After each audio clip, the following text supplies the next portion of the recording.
Everyone always said that my parents were the perfect match. My mom was a successful actress, and when they met, they instantly fell in love and had me. My dad was also doing pretty well for himself because he was the heir to my grandpa's big company, and so he was crazy rich. I mean, our family was rich and famous. What more could we want? Well, my mom decided to give up her acting after she had me. She wanted to focus on being a good mom. And anyway, it's not like we needed the extra income. So she became a housewife and she thought everything would be wonderful. Except that's when my dad started cheating on her. Yup. By the time I was 9 years old, he was even bringing women home to our house and he wasn't even trying to hide it. I remember one time I heard my mom screaming at him. She said, "You can date whoever you want, whenever you want, but don't you dare bring them back to our house and kiss them in front of our son like that." My dad got so angry, he actually slapped my mom. I was peeking through the crack in the door and saw everything. It was such a difficult time for my mom and I. We couldn't leave, though, because mom had quit her job and we relied on dad for everything. There was only one other person we could talk to about this, and that was my aunt's husband, who I called Uncle John. My aunt was similar to my dad and treated my Uncle John so badly. Eventually, it became unbearable to stay at home. So when I was 12, we stole some of Dad's money and ran away from home to live in another city. We started our lives all over again and laid low so Dad wouldn't find us. For the first time since I was a kid, both Mom and I were truly happy. After a year, we eventually settled down and had a stable life. Mom decided she wanted to take up acting again, and so she started auditioning for movies and musicals. Suddenly, everyone wanted to hire her, seeing as she used to be a well-known actress. And of course, it caught lots of media attention, which meant my dad found us. I don't know why he couldn't just leave us alone. He didn't come and threaten us himself, though.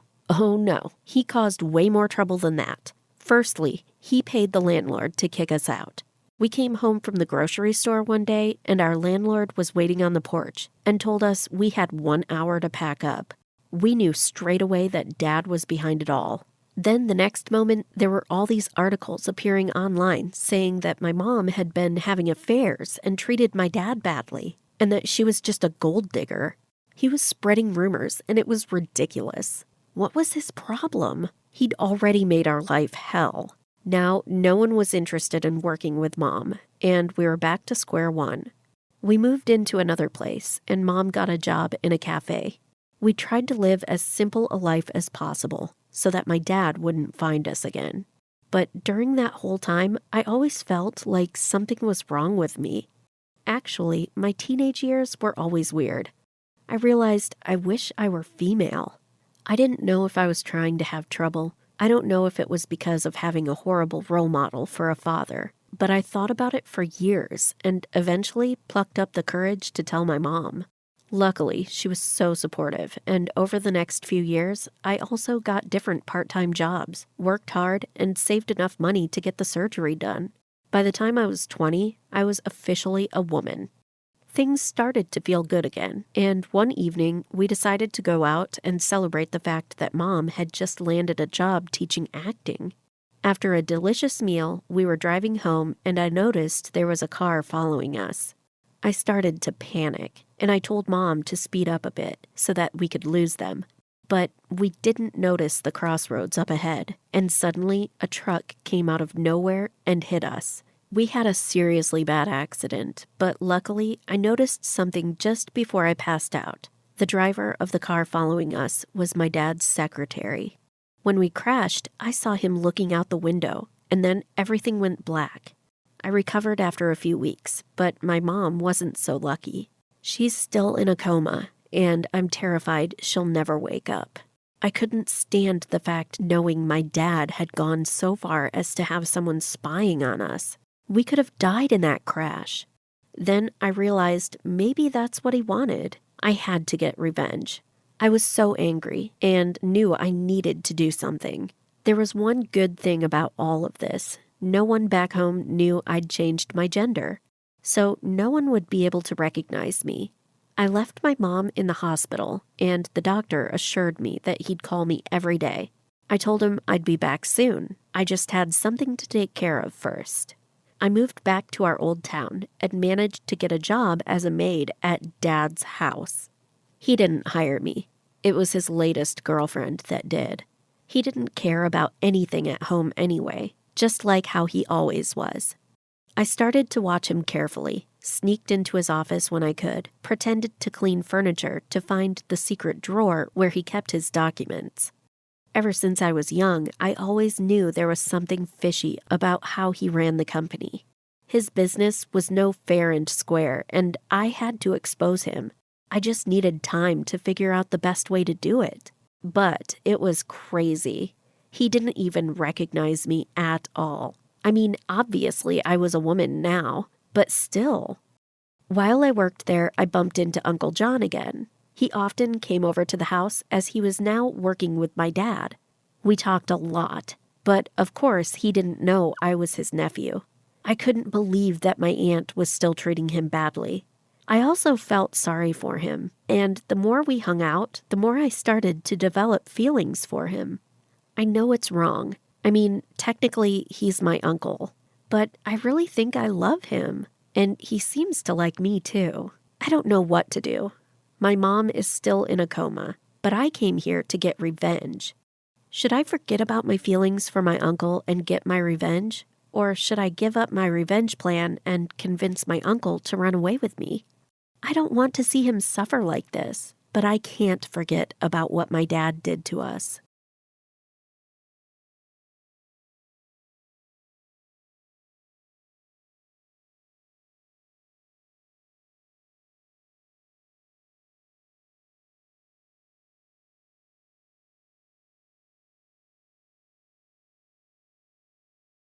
Hey, I'm Vera, and I'm a college student.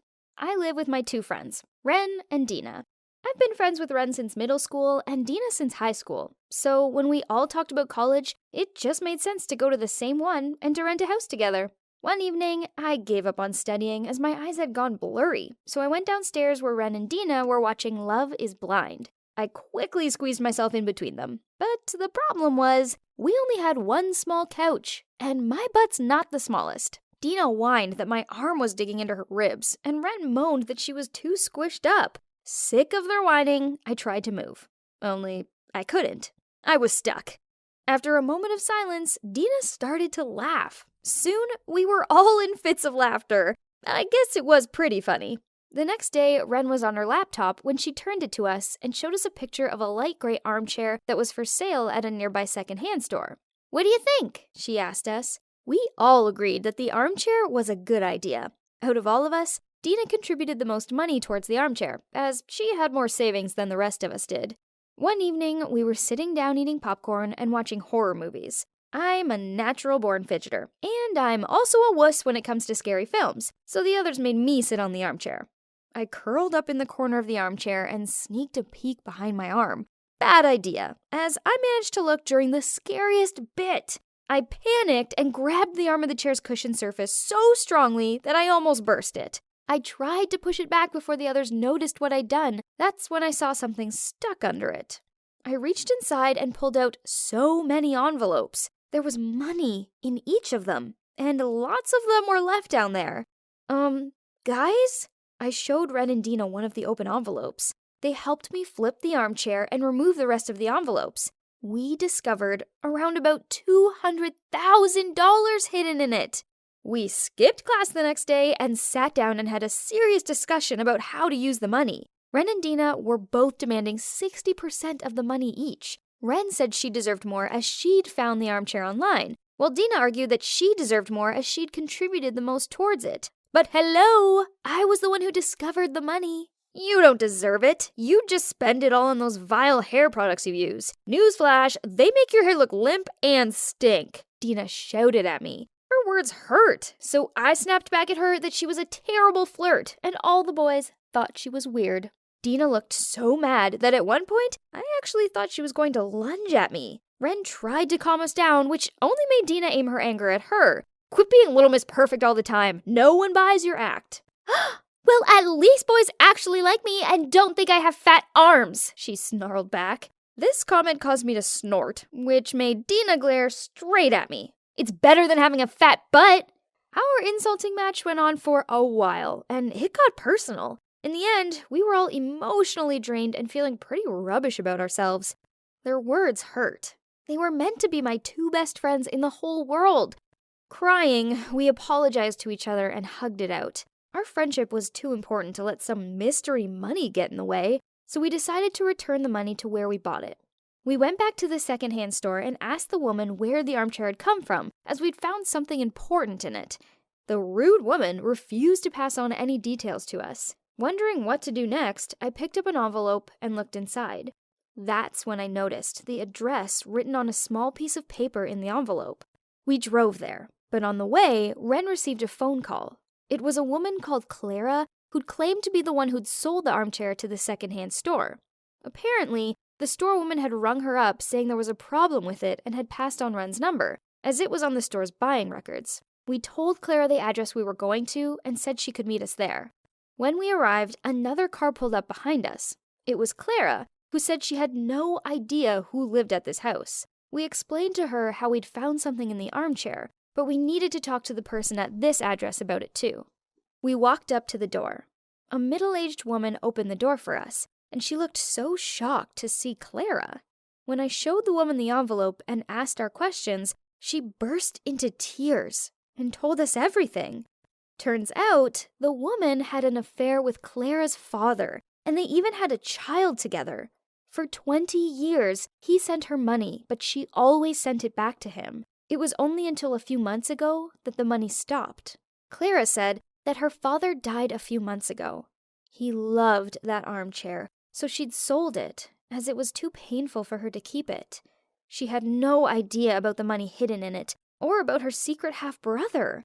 The lady begged Clara to forgive her, as she didn't mean to be the third person and wreck another family. Crying, Clara said she loved her father, and nothing could change that. They hugged each other, and suddenly, a guy around my age ran from the house in tears and also hugged them. Oh my God, we have never seen such a beautiful scene. We have never seen such a handsome guy. And just looking at my two friends, they didn't seem to be able to keep their cool anymore. They all agreed that the money would belong to the son. 3 of us got in the car and sat quietly for a pretty long time. I honestly don't know why I was silent. I was just seeing my two friends seem dumb and serious. Suddenly, Ren said, "He's mine." And Dina replied, "Sorry? Who is yours again?"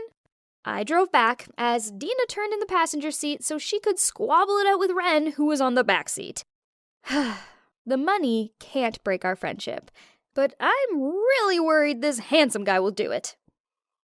It was just a regular school day, and I was sorting out my locker when suddenly I heard hushed whispers and noticed that everyone else was staring at something. Okay, so turns out it wasn't a something, but a someone, as this pretty girl strutted down the corridor like it was a runway or something. Ugh. Why was everyone gawping at her, rushing over to greet her, and sticking notepads in her face for her to sign? I hugged my books and muttered, "Geez, there's nothing special about her." So, my name's Lily, and I'm just a normal girl. My family, yeah, they're normal. My appearance, normal. And my social status, well, that's just normal too. I coast through life, and that's it. Nothing exciting ever happens to a regular girl like me.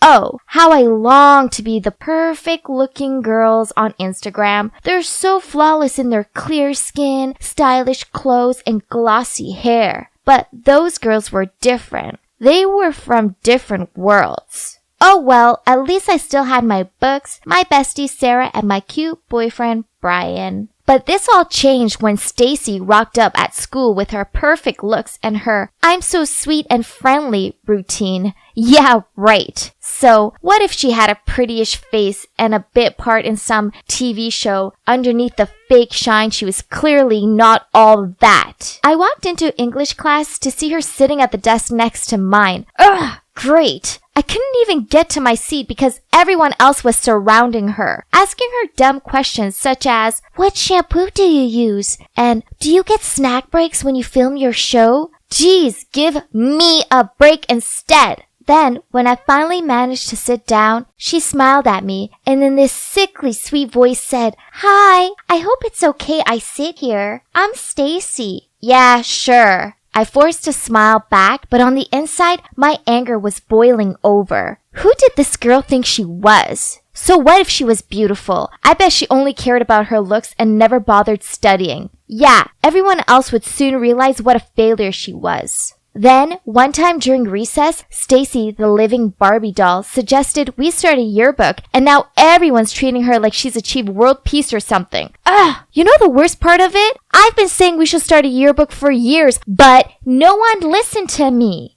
And guess who received so many welcome cards and love notes that they fell out of her locker and obstructed the hallway? Yup, Stacy. Gosh! It's been like weeks already. When will these stop? I hated how she thanked everyone and blushed and I needed to be around a sane person who didn't think the sun shone out of her. She was everywhere. It made me sick. But thank God for lunchtime. It became the only peaceful time of the day for me, when I could hang out with Sarah and not have to worry about Stacy. But, what was this? What was that Barbie doll doing sitting at our table and talking to my best friend? I walked over there and placed my tray down next to Sarah. "Oh, hi, Lily. Stacy just said the funniest thing." "Great," I muttered under my breath. Lunch was an ordeal. Sarah ignored me and kept on asking Stacy dumb questions like, "Is your co-star Kyle as handsome in real life?" And, "How do you style printed skirts with a colored tee?" Yawn! Later that day, due to a paint spillage in art, I was 5 minutes late out. Sarah had agreed to drive me home, but I went out to the parking lot. Her car wasn't there. Then I checked my phone and saw that she'd messaged me. "Where are you? I can't wait anymore. I'll leave first with Stacy. See you tomorrow, X." What? Is she ditching me to give that phony a ride? We had been friends since childhood. How could she be fooled for Stacy's act and just throw away our friendship like that? Angry, I messaged her back, "You abandoned me for Little Miss Popular? How could you? I get it. New one in, old one out. Well, thanks a lot." My phone buzzed with her reply. "Lily, you know it isn't like that. You live up the road from school while Stacy lives much further away and she needed to get back in time to get ready for her filming schedule." Madder than ever, I quickly typed out my reply. "Whatever. It's too bad you'll always be a nobody in her eyes and she's just using you for a free ride." Then I checked my phone onto my bed. I'd had enough. Sarah had made her choice and it was to be friends with that fake over me. Sarah may have fallen into the Stacy trap, but at least I still had Brian, right? One afternoon, I was talking to him out in the schoolyard when Stacy tottered past. Even her try-too-hard walk was annoying. She smiled over my Brian, then she deliberately tripped up and dropped the books she was holding. I grabbed Brian's arm to stop him from going over, but he shook himself free from my grip and went over to her anyway. I watched him help her pick her books up, and then she blushed and squeaked out a "Thank you." She was the worst. When he walked back over to me with this big grin on his face, I couldn't take it anymore. So I blurted out to him, "How dare you leave me to help her?" He gave me a confused look. "Lily, I was just helping her out." "Yeah, right. You knew she dropped them on purpose to get your attention, but you went over there to her anyway because you think she's prettier than me." He sighed. "You're being ridiculous. You know what? I can't deal with your selfish, jealous streak anymore. Let's just call it a day. We're done." Then he walked off. I stood there watching him, expecting him to cool down and come back. Only he didn't. This was all Stacy's fault. She'd stolen my best friend and my boyfriend. No more. It was time to show her that she wasn't so perfect after all. I scrolled through her social media pages for ideas, and it soon became apparent that she loves boys with toned abs who ride motorbikes. How predictable. I discovered this website where I could hire a boy to play with her heart, then ditch her. It's about time she learned how much it sucked to be undesirable and worthless. Ha! I found the perfect guy called Josh. He was 19, a gym addict, and he had a motorbike. Whoa, he was expensive, but it would be worth it, right? I arranged to meet him at the local coffee shop, and geez, he was even more handsome in person. I wished I could use this money to actually make him mine. Sigh.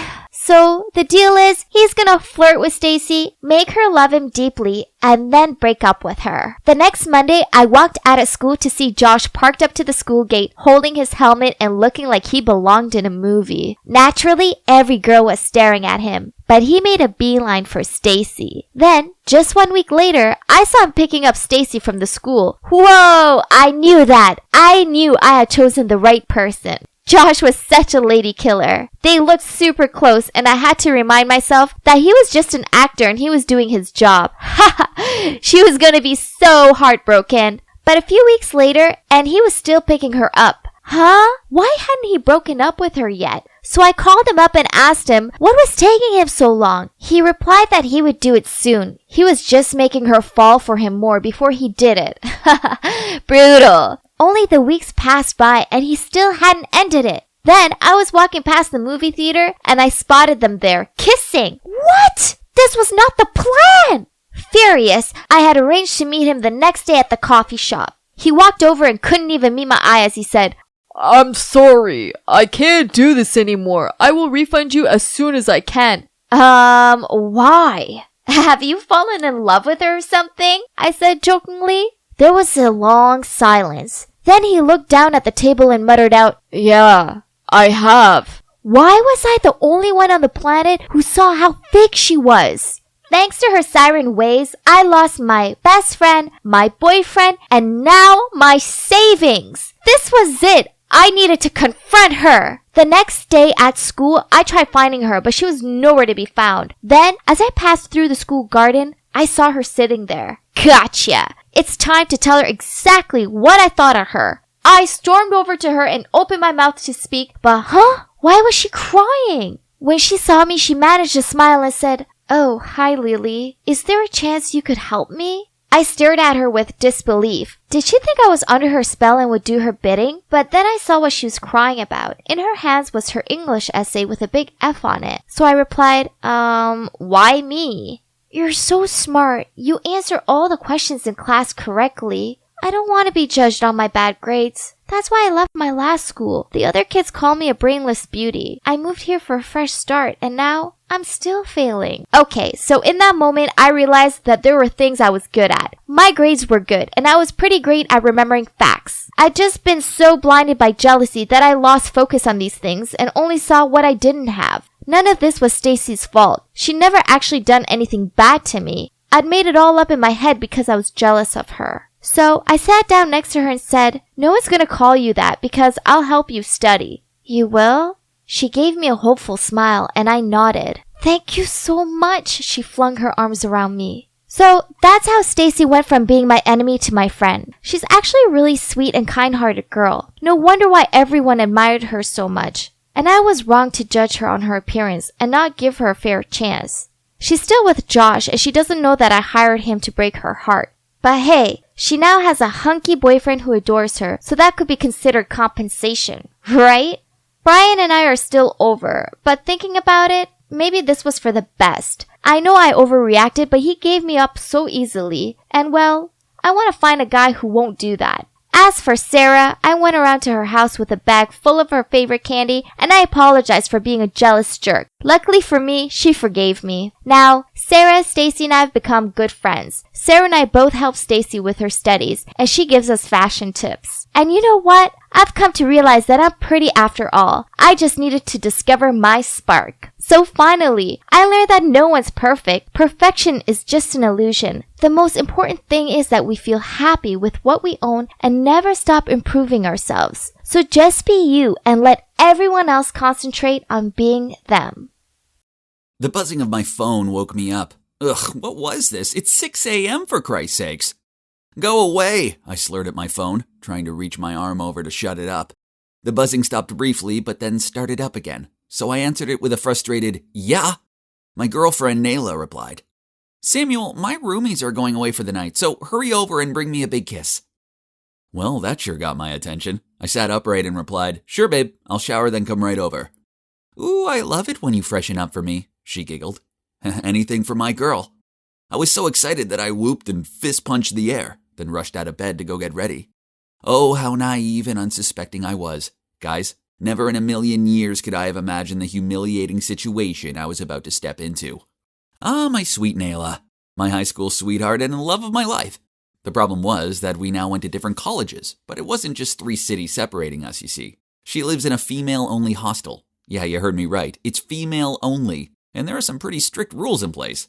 The main one being, guys are only allowed to visit on weekdays between 10 a.m. and 5 p.m. What a bummer. If this wasn't bad enough, Nayla's 2 roommates, Phoebe and Luna, were man-hating vultures. Shudder. Phoebe hated men because they'd cheated her out of money not once, but twice.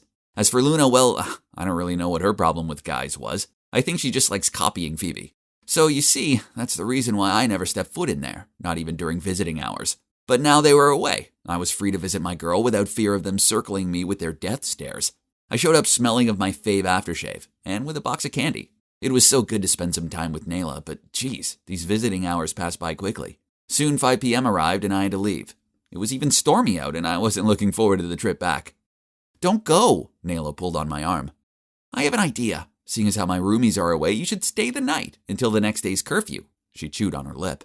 Wow, she was so sexy. She knew I couldn't resist it when she did that lip thing. I hugged her and said, now you're talking. That night we cuddled up on her bed and watched a romantic movie, had some chicken sandwiches and waffle fries. And with the sound of the storm outside as our setting, we French kissed. A lot. Talk about paradise. But then her phone buzzed. She checked the message. Her eyes full of panic, then she said, Samuel, this is bad.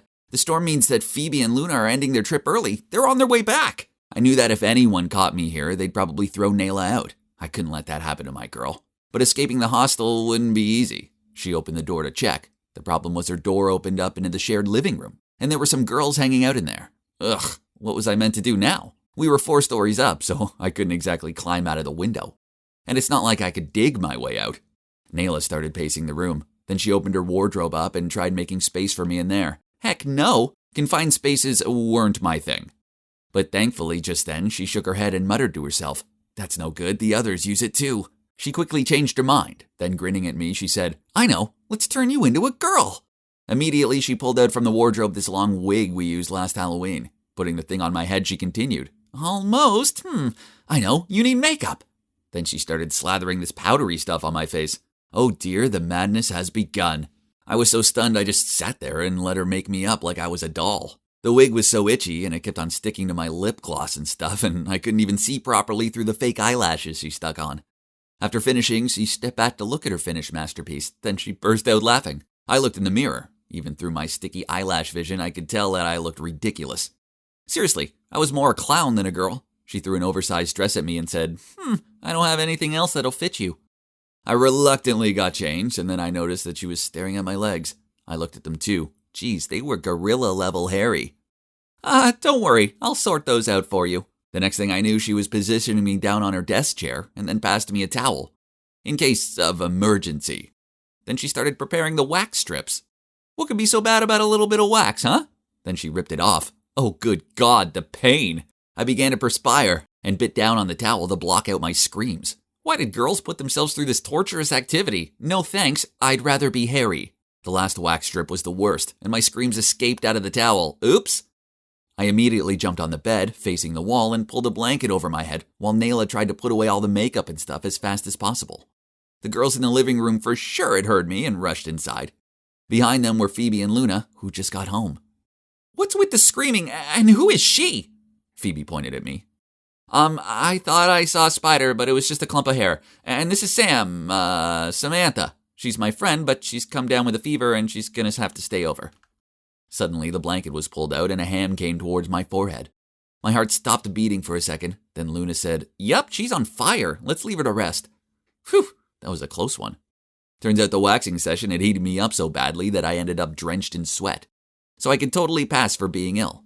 Luckily, after that, the other girls left the room to give me some space. Nayla cuddled up to me and whispered, You're doing great. We need to keep this up till morning. Then you can leave when the boys are allowed here. I gave a meek nod. I was too afraid to talk in case someone heard me. This was bad. But I guess all this drama wiped me out as I managed to fall asleep. I awoke to someone pounding my shoulder. Hey, you're snoring like a grunting pig, Nayla hissed at me. After that, I lay there wide-eyed and terrified. I didn't dare fall back to sleep. It was going to be a long night. The minutes went by so slowly, but then, oh no, Mother Nature called.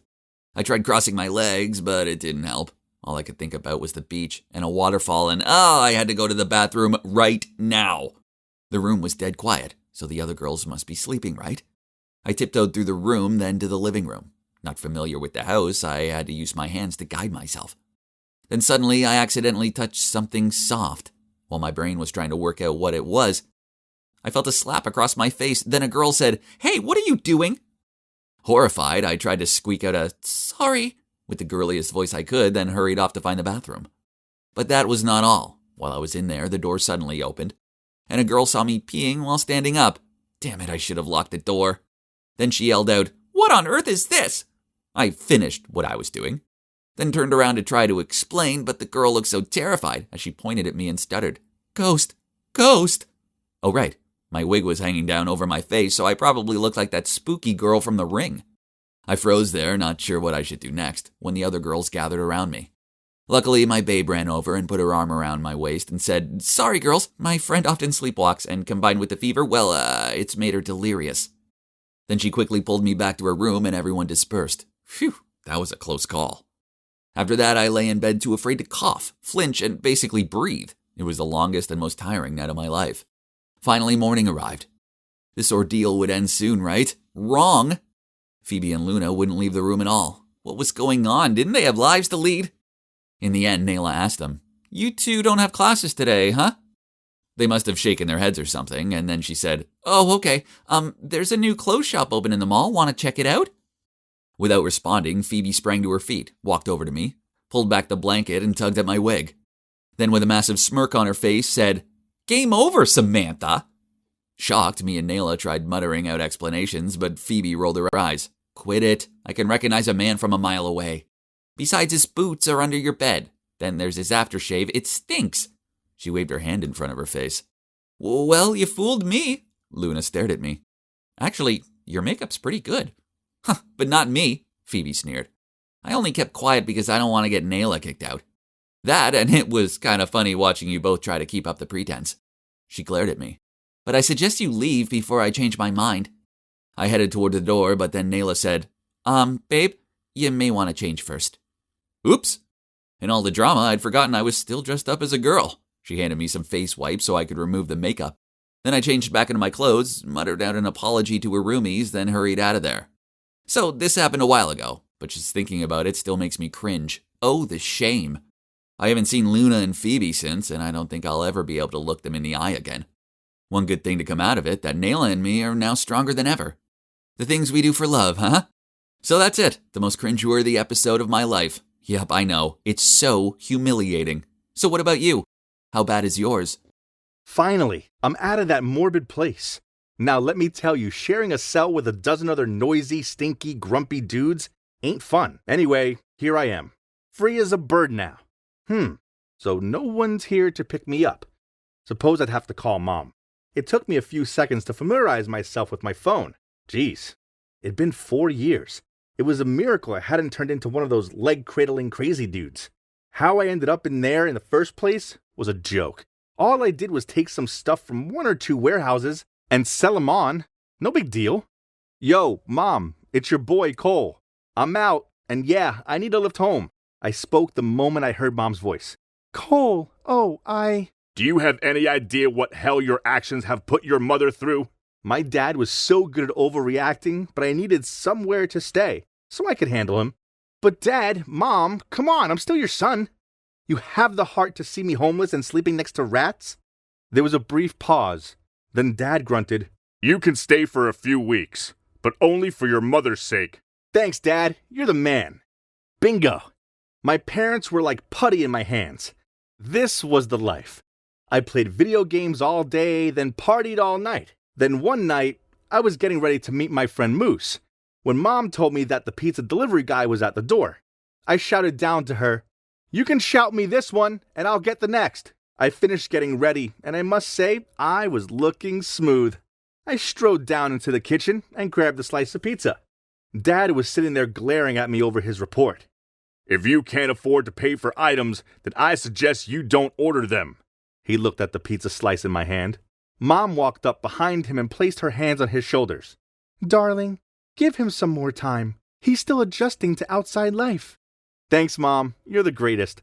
I gave her a greasy pizza kiss on the cheek. Any chance you can lend me some dough? Dad shook his head and sighed, while Mom went over to her purse and passed me some money. Hey, there'd be plenty of time to get a job and be responsible. Right now, I had 4 years of lost time to make up for. Once, I borrowed Dad's car. I swear I only had a couple of beers, but the world glitched out and went all blurry. The next thing I know, I'd driven straight into the neighbor's front yard. Oops. I opened my eyes the next morning to a killer headache, so all I wanted was some black coffee and a plate full of bacon. But I got Dad's death stare instead. Just when I think you can't get any more irresponsible, you took my car without asking, drank too much, then drove into Gloria's beloved rose bushes. Chill out, Dad. I'll fix it later, I said as I raided the fridge for food. You're not the one having to pay for the damages. We've made our decision. You have 1 week to get out of our house. Now hold up. I had 0 places to go. I couldn't stay with Moose, as he was crashing in his sister's garage, and I didn't know anyone else. How could they? I gotta chill a bit, so I pulled out my phone and started scrolling through dating apps. Then I matched with this stunning blonde called Trudy. She's a little older than me, but her family is rolling in dough, and also, she has her own business.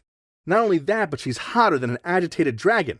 So yeah, her photos seemed a little grainy, but guess the retro trend was in.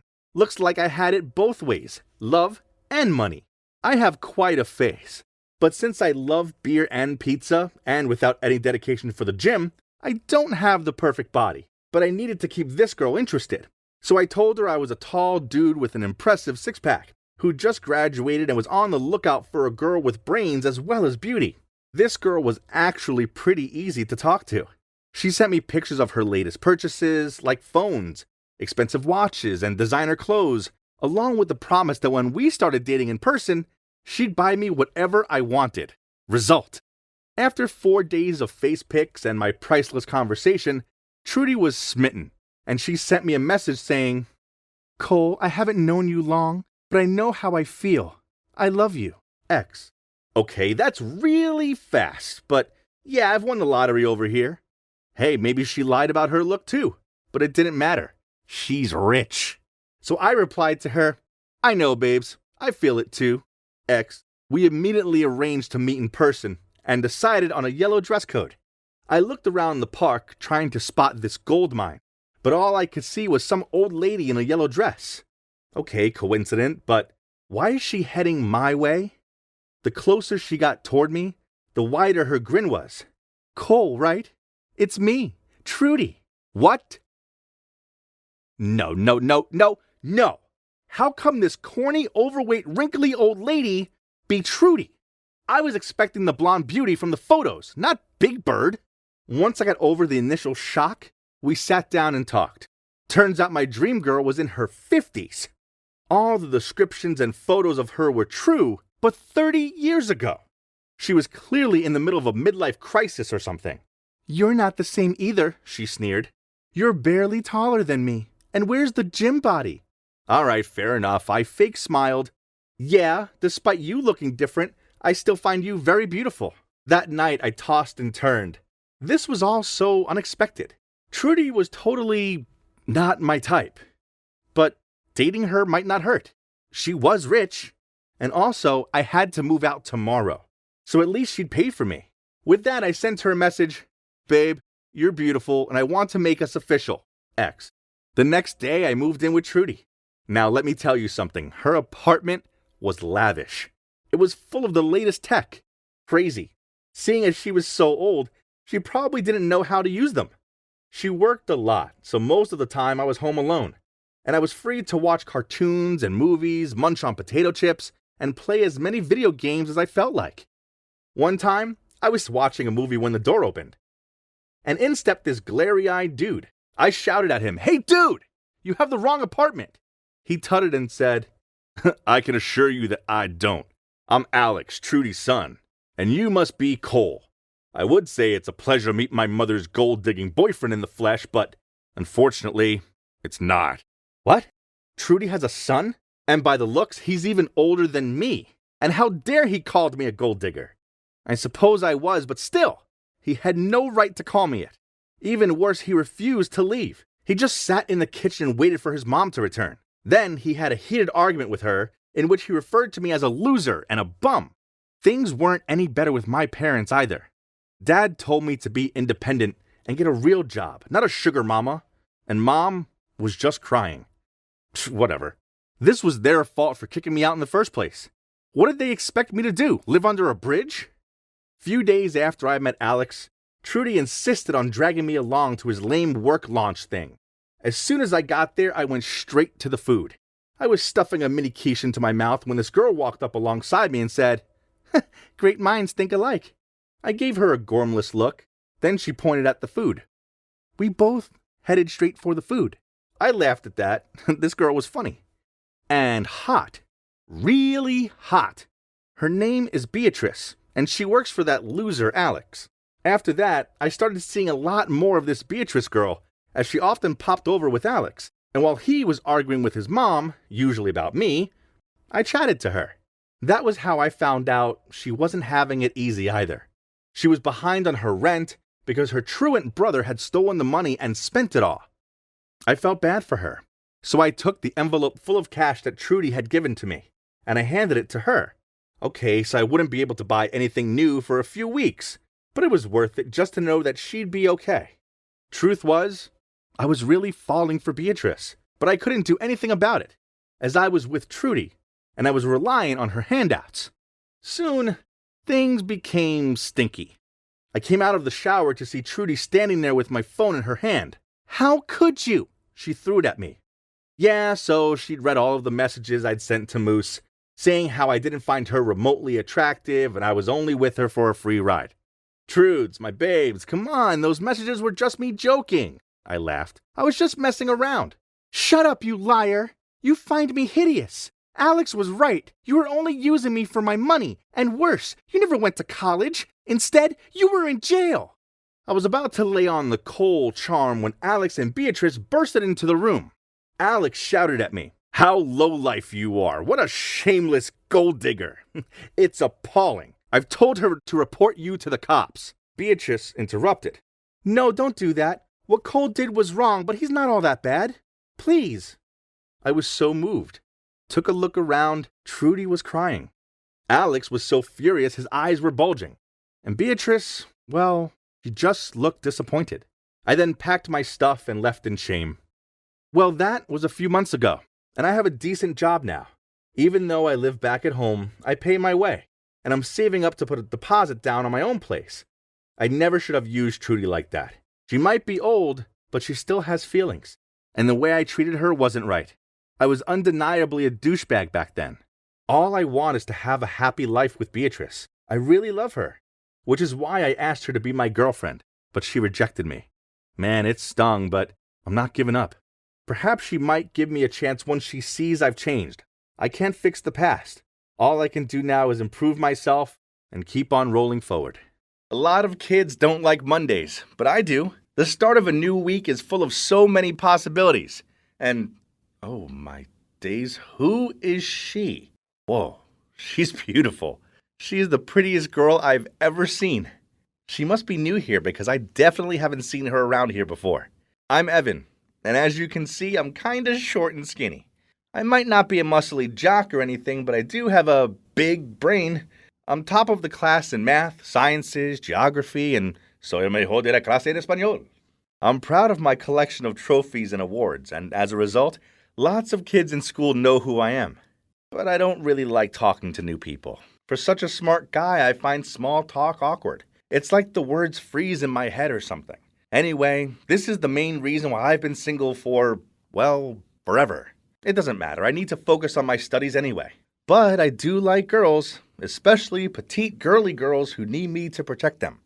Being the smart guy I am, it didn't take me long to find out that the new girl is called Kayla. Kayla. What a sweet name. After a few days of looking through her social media accounts, I'd fallen deep for her. I wanted to tell her how I felt, but I'm just too shy and awkward. So I asked my best friend Liam for advice. "Bro, what are you so scared of? You're the #1 guy in this school." Yeah, but only with books. Liam nudged me and said, Only? Dude, it's a big deal being that smart. Girls absolutely love it. You're a bright-looking guy and a top student. Just need to add a little bit of confidence, my friend. I was not sure about that, but what do I know? And Liam is good with girls, so I had to trust him. In fact, I am smart, and I should be proud of it and use it to my advantage. So what should I do to make a move? Now you need to prepare her a gift and surprise her with it in the canteen. Girls love romantic gestures like that. What kind of gift? Don't sweat it. Just get her something you think she'll like. The next day at recess, I carried a box to the canteen. I spotted her sitting with her friends. Oh boy, this was terrifying, but also kind of exciting. As I walked over to her, I noticed how pretty she looked today. Suddenly, she stood up and went to the food stall. Okay, so she was taller than I thought. Yeah, she's quite a bit taller than I thought. Oh no, she's a giant in comparison to me. Abort mission, abort! I turned around and started to walk off when I accidentally bumped into someone and dropped my box. All of my trophies and awards scattered across the floor, along with the love letter I'd written for Kayla.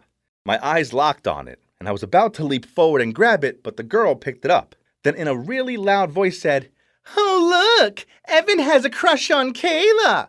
Who knew a nerd could have such high standards? Or should I say, tall standards? Then everyone burst out laughing. Oh boy, this was embarrassing, so I hurried out of there. Liam, who had been waiting for me outside, stopped me as soon as I passed the door. Dude, what was that? Are you really giving her those as a gift? He snatched the box out of my hand and took a look inside. Well, you said to get her what she liked. And you also said girls like smart guys, so don't these show off enough of my charm? No, not like that. I just expected you to get her a teddy bear or some flowers. Evan, this ain't it. So this was it.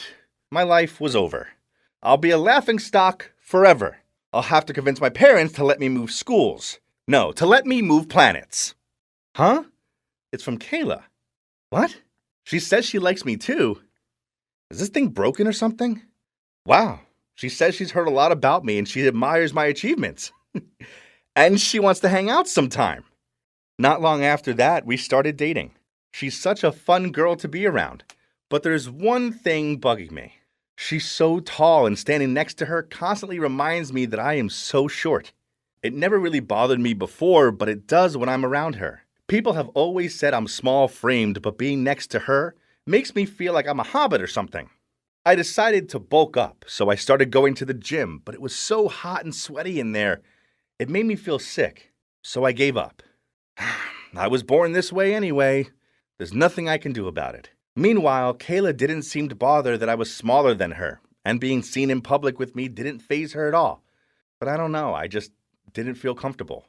So after class, when she was waiting for me by the door to go to lunch together, I muttered out some excuse about needing the library, and I'd meet her there in a bit. I know it sounds bad, but I didn't want to hang out with her at school, as I didn't want the other kids gawping at us and making fun of our height difference. I've been in here all lunchtime. I don't want to see Kayla. Oh no, there she is. Phew, she's gone. Oh, why do they put these things so high up? Here, let me. I turned to see it was Kayla. Then she easily grabbed the book and passed it to me. Startled, I peered around to check no one had seen this, and spotted two girls giggling and whispering to each other. This was so humiliating. It was bad enough that Kayla was bigger than me, but she was a sporty girl, so she was also stronger than me. One lunchtime I was struggling to open my bottle of Coke. Suddenly, Kayla appeared, grabbed it off me, and even though I muttered out I wanted to do it, she ignored me and opened it with ease. Then, one night while I was studying, Liam texted me telling me to go check my Insta. There was a picture of me sitting on Kayla's lap in the school garden. What?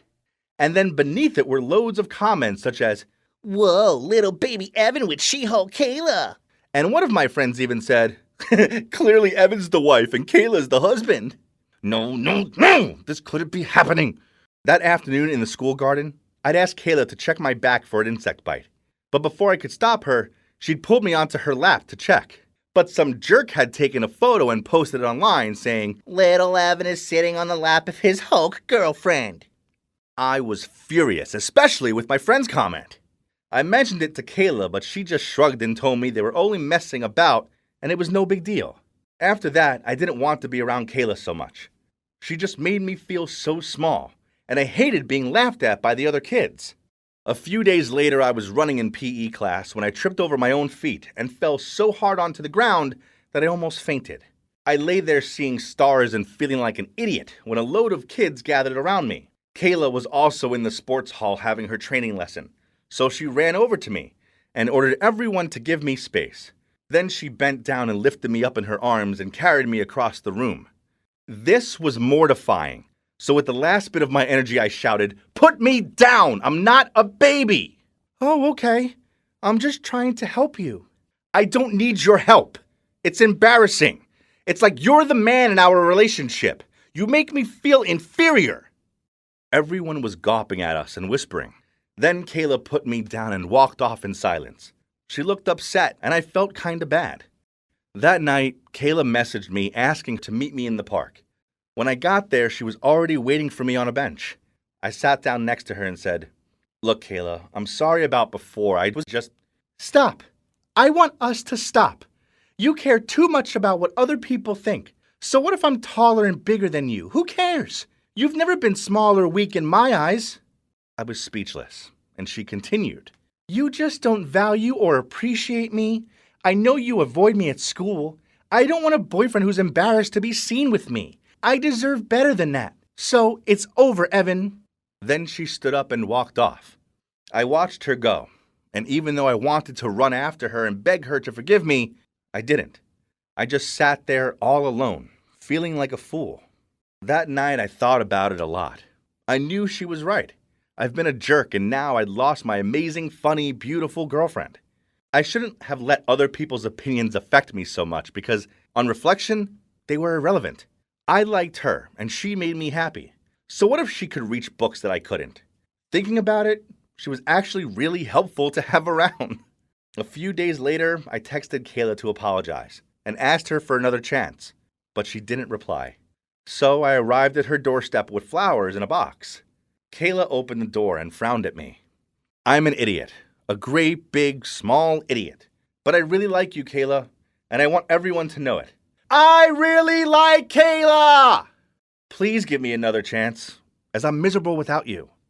She stayed silent for a sec, but it felt like an eternity to me.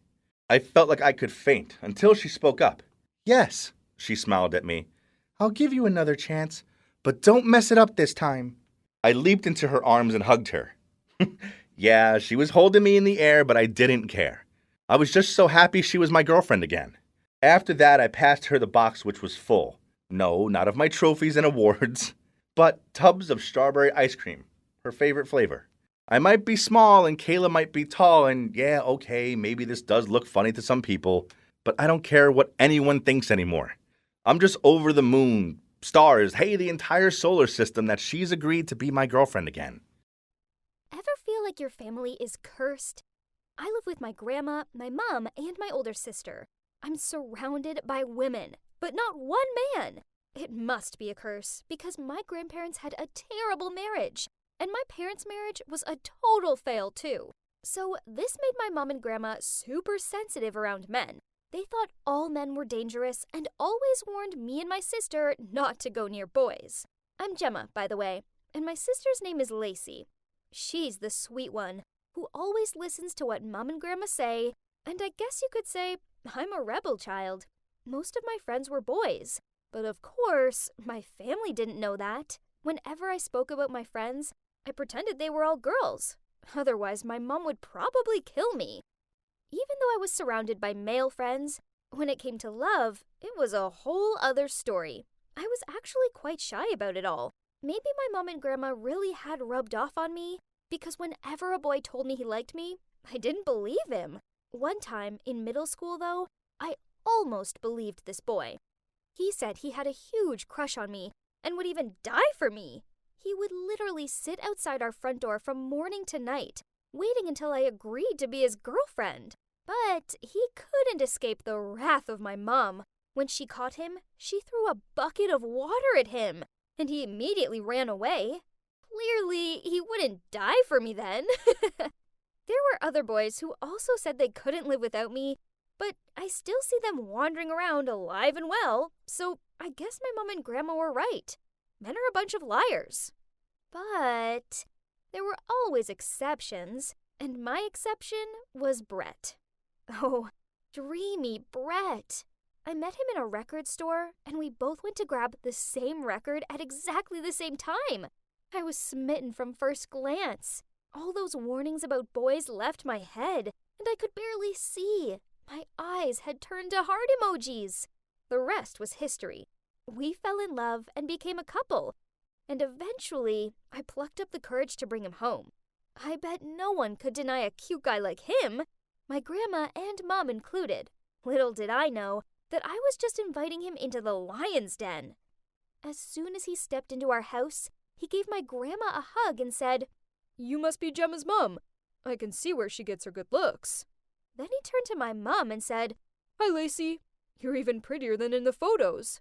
But then, of course, Lacey appeared, and the realization dawned on Brett's face, and he laughed and said he hadn't expected me to have such a young and beautiful grandma and mom. My mom and grandma were trying hard to hide their amusement, and Brett just winked at me. Oh boy, he was cunning. In the middle of dinner, when Brett went to the bathroom, I noticed my mom and grandma grinning at each other. They were up to something. What if they'd put something in his food? I didn't trust them one bit and asked them what was going on. But they just smiled sweetly and said, "Nothing, sweetie pie." I took a bite of his mashed potato, and it was so salty. I asked them why they'd done it, and my grandma said, "We just want to see if he's a liar like all other men. Honey, let's see if he'll choose to be a polite or an honest man." When Brett came back, my grandma asked him if he liked her cooking, and he said, "It's delicious, thanks. I like that you don't hold back on the salt. Really brings out the natural flavors of the potato." Ha! That's my boy! Well done, Brett! My grandma and mom didn't end their pranks there, though. They were determined to make a fool of Brett. My mom asked him to help her get dessert from the fridge, and she put a fake plastic spider on top of the cake. She obviously wanted to frighten him, but he didn't fall for it. He just scooped it off and left it on the table. And then after dinner, my grandma asked if he wanted to join her for a post-dinner smoke, and he politely declined. It was clear they weren't going to find his weaknesses that easily. When we finished dinner, Lacey went up to her room. Shortly after, my grandma and mom suddenly said they heard someone was calling outside, so they stood up and came out to check. I could see their frustrated faces as they couldn't find any reason to forbid my love story with Brett, so they must be going out to discuss. I told Brett to wait in the kitchen while I went to eavesdrop on them, but as soon as I walked into the hallway, all the lights went off, and I heard someone kicking the door down. I was so panicked that I just uncontrollably screamed loudly and could not stop shaking, holding my head and screaming for help in panic. God, I could even hear a sound like a gun being loaded. We were about to be robbed? I just stood there, frozen in place. I was terrified. But then, I felt a hand on my shoulder and almost jumped out of my skin.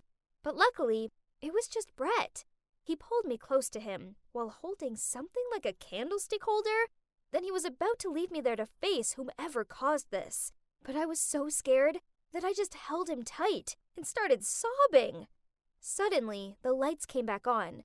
After being dazzled for a moment, I noticed my mom and grandma standing right there in front of me. My grandma shouted, "Who are you?" I didn't know what she was talking about, so I looked up at Brett and jumped. It wasn't Brett. It was some random guy. I ran towards my mom and said, "He's a robber. He has a gun." My grandma just laughed and said, "There are no robbers, silly.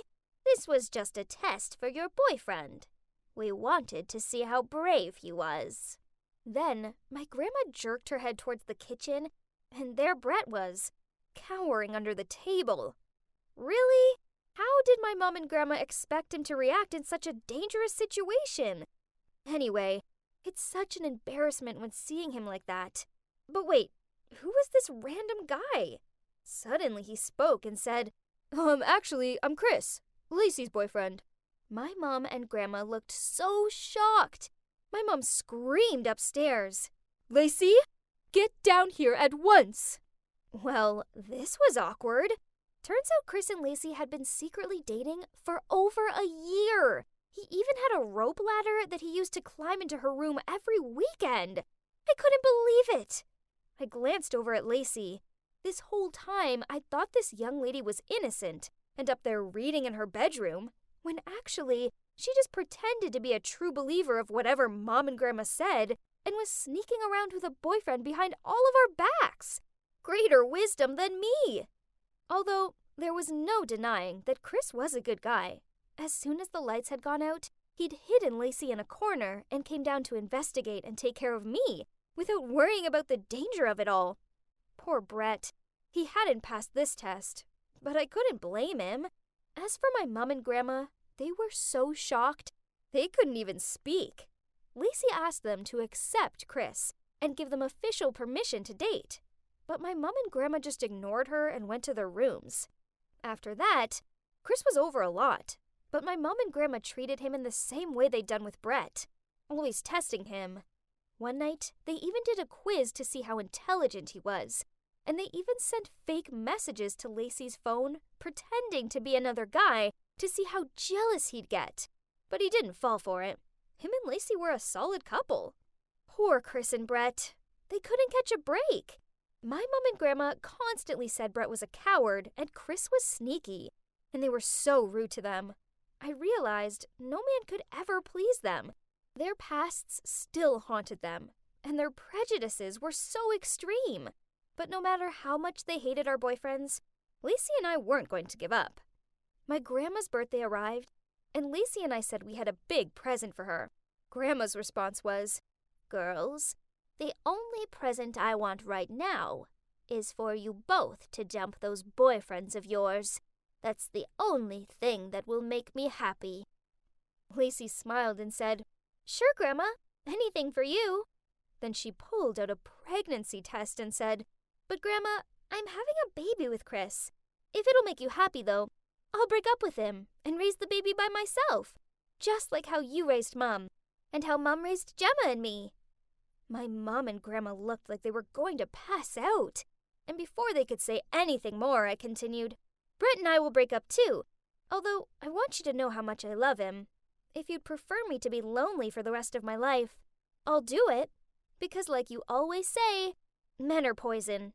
In fact, I've decided to become a nun. I'm quitting school, and I'll leave for the monastery next week." At this, my mom burst into tears and grabbed my hand and said, "Baby, no, don't choose such a lonely path. Stay with us." My grandma was also crying and hugging Lacey, saying, "Sweetie, don't be stupid. Your baby can't grow up without a dad. Chris is an amazing guy. Don't listen to me. He's great. I'm so sorry." So, there you have it. Lacey and I are still with Chris and Brett, and we couldn't be happier. Mom and Grandma have accepted them, and dare I say it, they're even nice to them now. There's just one small problem, though. How is Lacey going to explain the fact that her belly isn't growing? Wink, wink. Looks like my mom and grandma aren't the only ones good at testing people. It must run in our family. Wish us luck. Oh my God, Evan, let's get married on April 3rd. What? Are you serious? Yeah, look. Then she waved her phone in my face. On the screen was some article about choosing special dates to get married. It's 04/03/21. We could get married anyways, right? So why not choose a unique date? And you'll never forget our wedding anniversary. But babe, that's 3 days away. How are we going to arrange a wedding in such a short time? She jumped to her feet. We will marry on this special date. Then she ran off upstairs. She was kidding, right? As this idea was insane. Oh, by the way, that was Mila, my girlfriend. And I'm Evan, and we've been dating for over a year now. I didn't give any more thought to her mad idea, but then later I saw her making all these calls to wedding locations and everything. And that's when I realized she wasn't kidding. Unsurprisingly, all the local wedding venues were fully booked for that date. So Mila came up with a crazy plan. We would drive to the wedding capital of the world, Vegas. My God, this was lunacy. But Mila wouldn't take no for an answer, so it was settled. We were going to Vegas, baby. There's one problem. We live in Alaska, so the trip would take us about 2 days and 16 hours. We called into work to take a few days off, and then we woke up super early and began our long journey to Vegas. I have to admit that I was kind of excited about our adventure, but little did we know how many ridiculous situations we would come across on our way. We started the journey at 5:30, and only a few hours in, Mila got peckish, so she started munching on our snack supply. Later on, I was craving potato chips too, so I asked her to feed me some. But to my horror, none of the snacks were left, and we hadn't even crossed city limits yet. That's not humanly possible. Then, when we reached the highway, she suddenly said she needed a pee. I stopped at the nearest service station, but she didn't go to the restroom. Instead, she turned to me and said, "Actually, since we're here now, why don't we go grab some lunch?" Excuse me? But it was 10 a.m. And didn't she just eat all our snacks? I knew it was pointless arguing with a hungry girl, so I just followed her. After that, we hit the road again. I was getting a bit bored, so I reached for my phone to turn on some Post Malone, but Mila stopped me and said that she had something far more interesting. The audio novel To All the Boys I've Ever Loved Before. Jesus. It was so boring that it almost sent me to sleep. So for the safety of our lives and the lives of other drivers, I decided to stop at a motel to get some sleep. Besides, I couldn't endure hearing any more of Laura Jean and this guy Peter. The next day after breakfast at a diner, we were walking to our car when Mila suddenly saw a pregnant woman loading stuff into her trunk. She immediately ran over to the lady, then told me to do the heavy loading while she just stood there and chatted to her. Suddenly, the lady touched her stomach and said that she wasn't feeling well. Oh my God, don't tell me that she was gonna... Oh boy, her water broke! Quick, we need to get her in your car and take her to the hospital! My car? What if the baby comes out? But Mila didn't listen and was already helping the lady get into the back seat. My God, I hope the baby didn't slip out too soon or else I'd have to burn my car. Let me drive. You sit in the back with her. Her husband isn't here, so she needs a man for emotional support. What? That sounded absurd, but there was no time to argue. The lady began to scream because of the pain. I tried to calm her down by telling her to breathe in and out, but she just shouted, "Shut up!" Then held my hand and squeezed it really hard. Oh my God, she was going to break my fingers like toothpicks. It hurt so much I began to scream with her. Thank God we got the lady to the hospital on time. Phew, I couldn't imagine what would happen to my hand and my car if the baby had arrived any sooner. So the journey continued. As we were driving through Fort Nelson, I saw a guy holding a sign asking for a ride to the nearest service station. Of course, I ignored the dude and wanted to drive past him, but my girl Mila over here just couldn't seem to brush that aside. She made me stop the car and warmly welcomed him into our car. Ugh, that was so annoying. While I was driving, I smelled something really awful. My God, it was so smelly that I couldn't breathe. It had to be this dude. I gave Mila an angry glare, but she just gave me a guilty smile back. Well, at least she had to suffer too. I had no choice but to open the windows on a highway. Mila clutched her head as she shouted, "Are you crazy? Close the windows! The wind is ruining my hair!" Oh my God, was her hair more important than her nose? Thank God, after 30 minutes, we reached a service station and the guy got out of my car. I went to the restroom to freshen myself up, and when I came back, Mila was nowhere to be found. I was about to call her, but oh man, I left my phone in the car and she had the keys. After 45 minutes of searching, I gave up and went back to the car to find her sitting there, her arms folded as she glared at me. Where have you been? You do realize we have a tight schedule to keep." What? Was she serious? Then I suddenly heard someone coughing in the back. I turned around and to my horror saw a little boy sitting there. Why was there a kid in my car? Mila explained that his school bus had left without him and we needed to take him to his camping location. Not again, Mila. Why does she have to be that sweet little angel who couldn't help but have to help everybody? But my God, now there was not the time to be Charlie's Angels and rescue that little kid. I told her, and she immediately accused me of being heartless, cruel, and everything. Jesus. That's the third person I'd given a free ride to today. As I was driving to the camping location, the kid suddenly felt nauseous. I shouted at him to hold it as we were on the highway, and it was impossible to stop. But he started to make vomit sounds. Mila freaked out, so she grabbed something and let the kid throw up in there. After I found a place to stop, I turned around and saw that Mila threw all my stuff out and used my precious Nike duffel bag as a vomit bag. That's it. I'd had enough. So I shouted at the kid, "Get out of my car!" He got so scared that he ran out and started crying really loudly. That wasn't cool. He's just a scared little kid. How would you like it if your school bus left you behind? Okay, maybe I was a bit harsh on the kid. You can't blame me. It'd been a long couple of days, and that was my favorite bag. But still, I went outside to comfort the kid. Hey, please don't cry. I'm really sorry for earlier. I didn't mean to shout at you. I'm just really tired from all that driving. The kid stopped crying, but still looked very scared of me. So I said, hey, if you give me a smile, I promise to buy you some candy later. He immediately smiled and hugged me. Oh great, I was sure Mila didn't wipe his mouth clean after all that throwing up, as I got some vomit stains on my shirt. But hey, the hug kind of felt nice. We dropped the kid off and his teachers were very grateful. But because of everything we'd been through today, there was no way we could rest in a motel and make it on time to Vegas. So the only option was to drive through the night, so Mila took the wheel so I could catch some Z's. A honking sound startled me and I sat up and saw that we were going at a snail's pace. Mila, what's wrong? You're driving slower than my granny. I think we're lost. What? Why didn't she wake me up? Then, oh no, we suddenly heard a cop siren. And guess why we were pulled over? Yup, for driving too slowly in a 60-mile-an-hour zone. My God, I was freaking out. But Mila turned to me and said, just keep quiet and I'll do the talking. She opened the window and began to speak in a weird way. Hi, officer, did I do something wrong? Can I see your license, please? Oh, yeah, absolutely. Here you go, Officer Good-Looking. It's Goodlin. Oh, sorry, my mistake. Please don't look at my picture. I was having a bad hair day when I took it. Oh, dear God, was she actually flirting with the cop?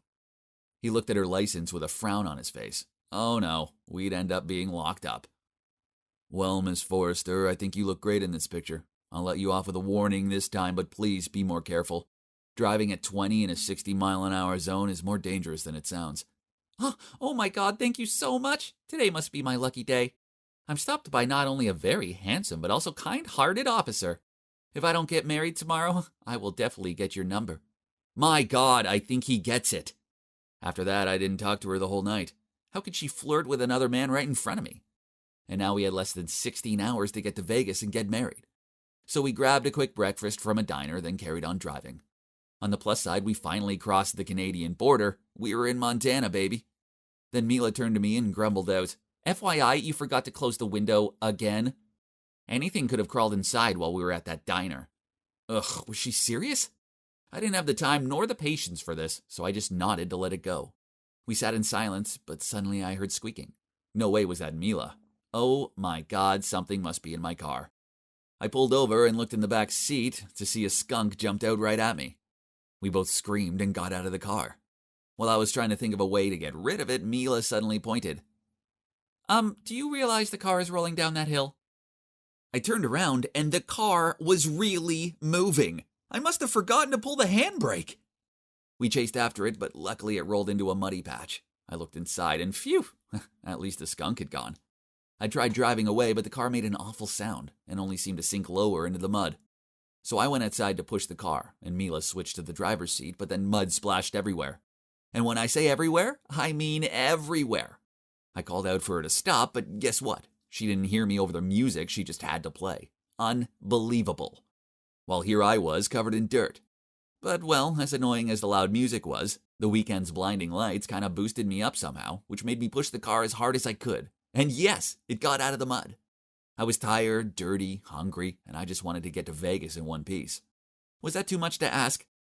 I think God heard my prayers, because we made it to Las Vegas, baby. And it was 11:30 p.m. I had about 10 minutes to shower and change, but Mila insisted that we go straight into the chapel. My God, Mila. I looked like I'd been wrestling John Cena in a mud bath. We ran towards the reception, and when I looked at my watch, it was 11:45 p.m. Oh my God, I couldn't believe we'd made it. The past 3 days felt like 3 freaking months. Hi, it's 040321, and we're here to get married. The reception frowned at us, then said, Sorry, sweetie, but it's the 4th. Then she pointed at the calendar on her desk. Huh? Had we jumped time or something? Then I had a light bulb moment. Nevada is 1 hour ahead of Alaska. My God, we totally forgot about that. It was already April 4th. Mila looked devastated, and I was feeling a bit down about it too. But if I really had been a groom with this muddy look, I never would have dared look at the wedding pictures ever. Moreover, after everything we'd been through on this trip, I think it's best we get to know each other a bit more before we get married. I'm already happy with what we're having right now, so no need to rush, right? Family. They're complicated. Right. I used to think my family was happy as can be. Nope. Just like when a water balloon gets too big and then explodes, Mom and Dad split up just after one big, fat, dumb fight. After that, my dad moved out. Me and my little sis Katie were given a hard choice. One of us would stay here with Mom, and the other would go live with Dad and his new girlfriend, Zara. Katie's really sweet, kind, and sensitive, so I didn't think uprooting her life and making her live with some new stepmommy would be a good idea. I'm a big bro. Protecting my little sis is what I do best. So when it was settled, Katie stayed with Mom, and I moved in with Dad and Zara. Fast forward a few months, and Mom fell in love with some dude named Glenn and married him. I wasn't sure about Glenn. I'd only met him a couple of times, but he seemed too smug for my liking. Anyway, back to Dad's, it turns out my life with them was a breeze. They let me go out when I wanted, barely made me do any house chores. Instead, Zara was not a mean person. She treated me like family. And for my 16th birthday, she even suggested my dad to surprise me with my very own car. Happy days. But there was one snag. From my sis's messages, I sensed things weren't quite so rosy with her. So I went around to show her my new car. Well, really this was just an excuse to go and check things out. I strolled into the house to find Katie emptying the dishwasher. She was crying. I mean, I know house chores suck, but they weren't bad enough to bring someone to tears. Something was up. I made her a drink, and we both sat down and talked. She told me that it was Glenn. He didn't like her and kept getting her into trouble. Katie said, "He always considered me as a thorn in his eyes because he wanted Mom to spend full time with him. He demanded that I do all the house chores, and then when Mom got home from work, he'd say he did them. If I tried to question him on this, he'd get me into trouble by telling lies to Mom about me. Such as one time he said I cursed at him and stole $20 from his wallet." I didn't like the sound of this, so I asked her, "Have you tried telling Mom what's going on?" She nodded her head and blubbed out, "Yes, she says I'm just lazy and jealous." I replied, "Sounds like Mom's blinded by love. Don't worry, sis, she'll come around and see sense soon." She sniffed back tears and said, "I hope so, Rory, as things really suck here." I told her to let me know the next time Glenn did anything sneaky. Whoa, turns out this guy likes to play dirty. A few days later, he switched the cooking oil for whiskey, so when Mom started the cooking, the whole thing went up in flames. Then Glenn rushed to the rescue and blamed Katie, saying he'd seen her holding the whiskey bottle last night, but presumed she was just trying to sneak some. Then he told Mom that Katie had insisted he cook her steak, so the prank must have been meant for him. Mom instantly believed him over Katie, and punished her by making her miss her school dance and having to do house chores instead. Poor Katie, she was so upset. But then a week later, sneaky Glenn struck again. This time Katie saw him switching Mom's diet mayo for the full-fat stuff. Katie rushed to get Mom to catch him red-handed, but when she arrived, she saw him spreading diet mayo in her bagel. Mom shouted at Katie for saying untrue things about her stepdad and grounded her again. This sucked. My sis was the sweetest girl, and she doesn't deserve this. Not to mention the fact that some of these pranks sound dangerous. Well, not so much the mayo one, but the fire one could have ended so badly. This Glenn dude needed to stop with the games, and it was about time I showed him that no one messes with my little sis. So I suggested we switch things up for a couple weeks. Katie would go and live with Dad and get to know Zara, and I'd go and live with Mom and get to know Glenn. It's clear Glenn knew he couldn't mess with me, so for the first week he stayed out of my way. I used this time to refuel, relax, enjoy Mom's cooking, and plot my revenge. When the second week arrived, I was ready to make Glenn's life a misery. Tough lucky, Glenny boy. Mom was working extra hard as Glenn had lost his job. So, being the good son I am, I drove her to the grocery store. Mom was so happy with my help, and she promised to make my favorite omelet. When we got home, Mom called Glenn to come and help carry the bags inside. He tried to impress her by carrying them all at once, but one of them split open and groceries went everywhere, including the box of eggs. Oops! Mom was furious and shouted at him. "That's what you get for trying to show off and be a strong man. Now I can't have an omelet for my dinner, and I was looking forward to that." Haha, seeing his dumbfounded expression was so funny. Yep, I cut a hole into the bottom of the bag so that would happen. I wasn't finished with him yet, no chance. So in the next few days, when Mom left super early for work, I poured cornflakes everywhere, threw dirty laundry onto the floor, put the dog bowl on top of the couch, and stomped around in my dirty sneakers. I even took the breakfast Mom had prepared for Glenn to school with me, so I knew he'd wake up hungry. Then spent all day having to tidy up my mess. Ha! Naturally, Glenn wasn't happy with me, so when I got back from school, he forced me to mow the lawn. This guy looked so tired spending the entire day clearing out my stuff, so fine by me. As when Mom came home and saw me, I gasped for breath and said, I had a busy day with schoolwork, but Glenn still made me do all the chores. I'm so tired, Mom. Mom rushed inside and found Glenn watching cartoons. Then she yelled at him.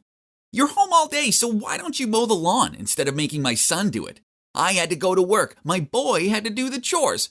So what exactly is your role in this house? Glenn was speechless. It didn't end there, as Mom was so mad she made him sleep on the couch. Glenn avoided me after this, but that wasn't enough. I had to make sure that he'd leave my sis alone. I needed to make Glenn realize that his jerky ways were wrong. I knew Mom and Glenn had a piggy bank in their room for their future kid fund. So when they weren't around, I snuck into their room, smashed open the piggy bank, and hid the money in Glenn's jacket. That night after dinner, I asked Mom if I could borrow her headphones. So she went into her room to grab them. Just then, Glenn grabbed his jacket and was about to go somewhere. The moment he stepped out the door, we heard a frantic scream upstairs. It was my mom. She must have found the broken piggy bank and ran downstairs yelling at Glenn. He stood in the doorway confused, but then she checked his pockets and voila! There was the money. She angrily waved it in front of his face. What's this, huh? You're gonna go out spending the savings for our kid, right? You're making no money, so stop ruining everything. They took their argument outside, and I went up to my room and watched through the window. Suddenly, a car pulled up, and out stepped this well-dressed girl. Oh, wow, it was Katie. She ran over to Mom and hugged her. Then, Dad and Zara appeared. Turns out Katie had had a great time at Dad's. Zara had always wanted a daughter, so when Katie came, she was so happy and had taken her shopping, got her hair done, and spoiled her. When Mom looked at her own daughter having a better life with her stepmom, I was pretty sure she realized how bad she was. I could see her ashamed face.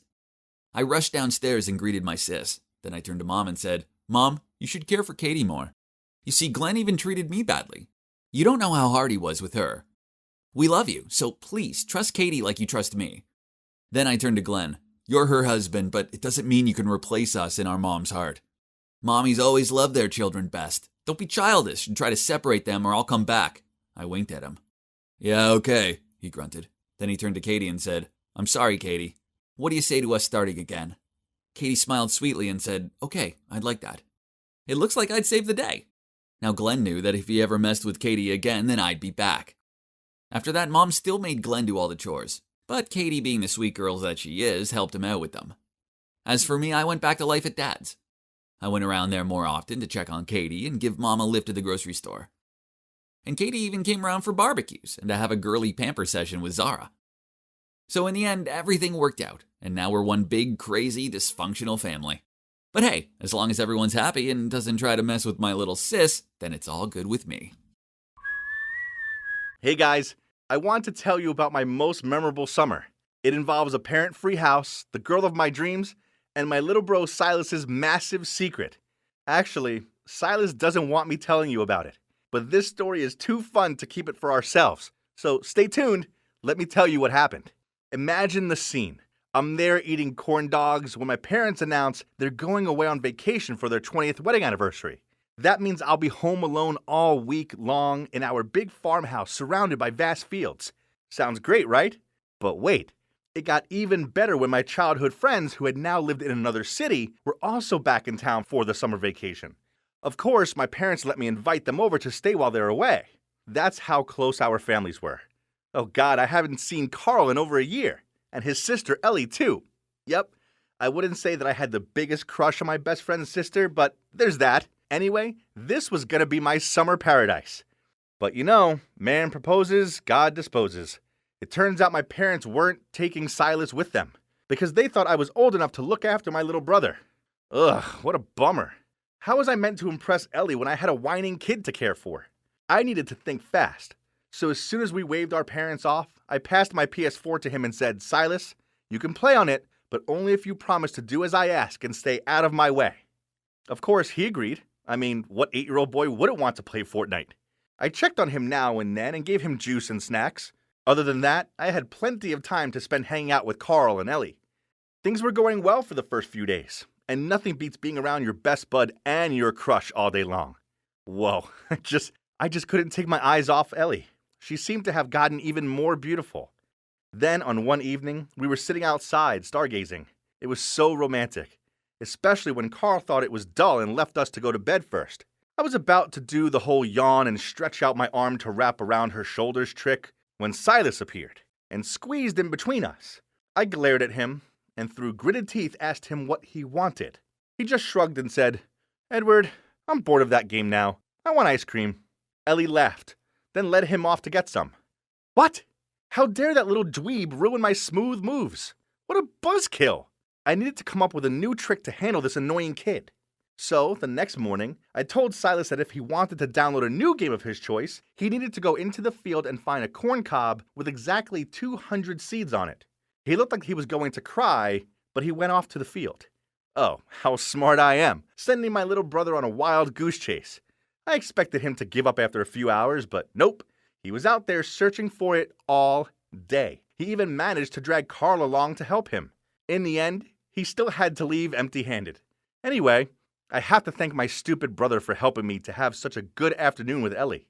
That night, we all sat together in the living room and told creepy ghost stories. I hoped Ellie would freak out so much she nestled into my lap for protection. So I told him about the empty house up the road, which was also our family's property. My grandparents used to live there, but now it had been abandoned for over 40 years. There were plenty of rumors about it being haunted. One farmer said he saw a ghostly woman by the window, but she vanished into thin air. And someone else said they saw a spooky figure float out of the house and chase after them. Ellie chuckled, then said, "Ooh, spooky. We should go and check it out." What? This wasn't what I had in mind. In fact, she didn't seem afraid at all. I didn't want to go in there. It was old and creepy, and just thinking about it freaked me out. Luckily for me, Silas strongly discouraged us by saying that he had heard someone crying in that house, and our parents didn't allow us to go there. And then, from nowhere, I felt the chilly wind blow over me with a whistle, which made my hair stand on end. And boom! The lights went out, leaving the whole room in darkness.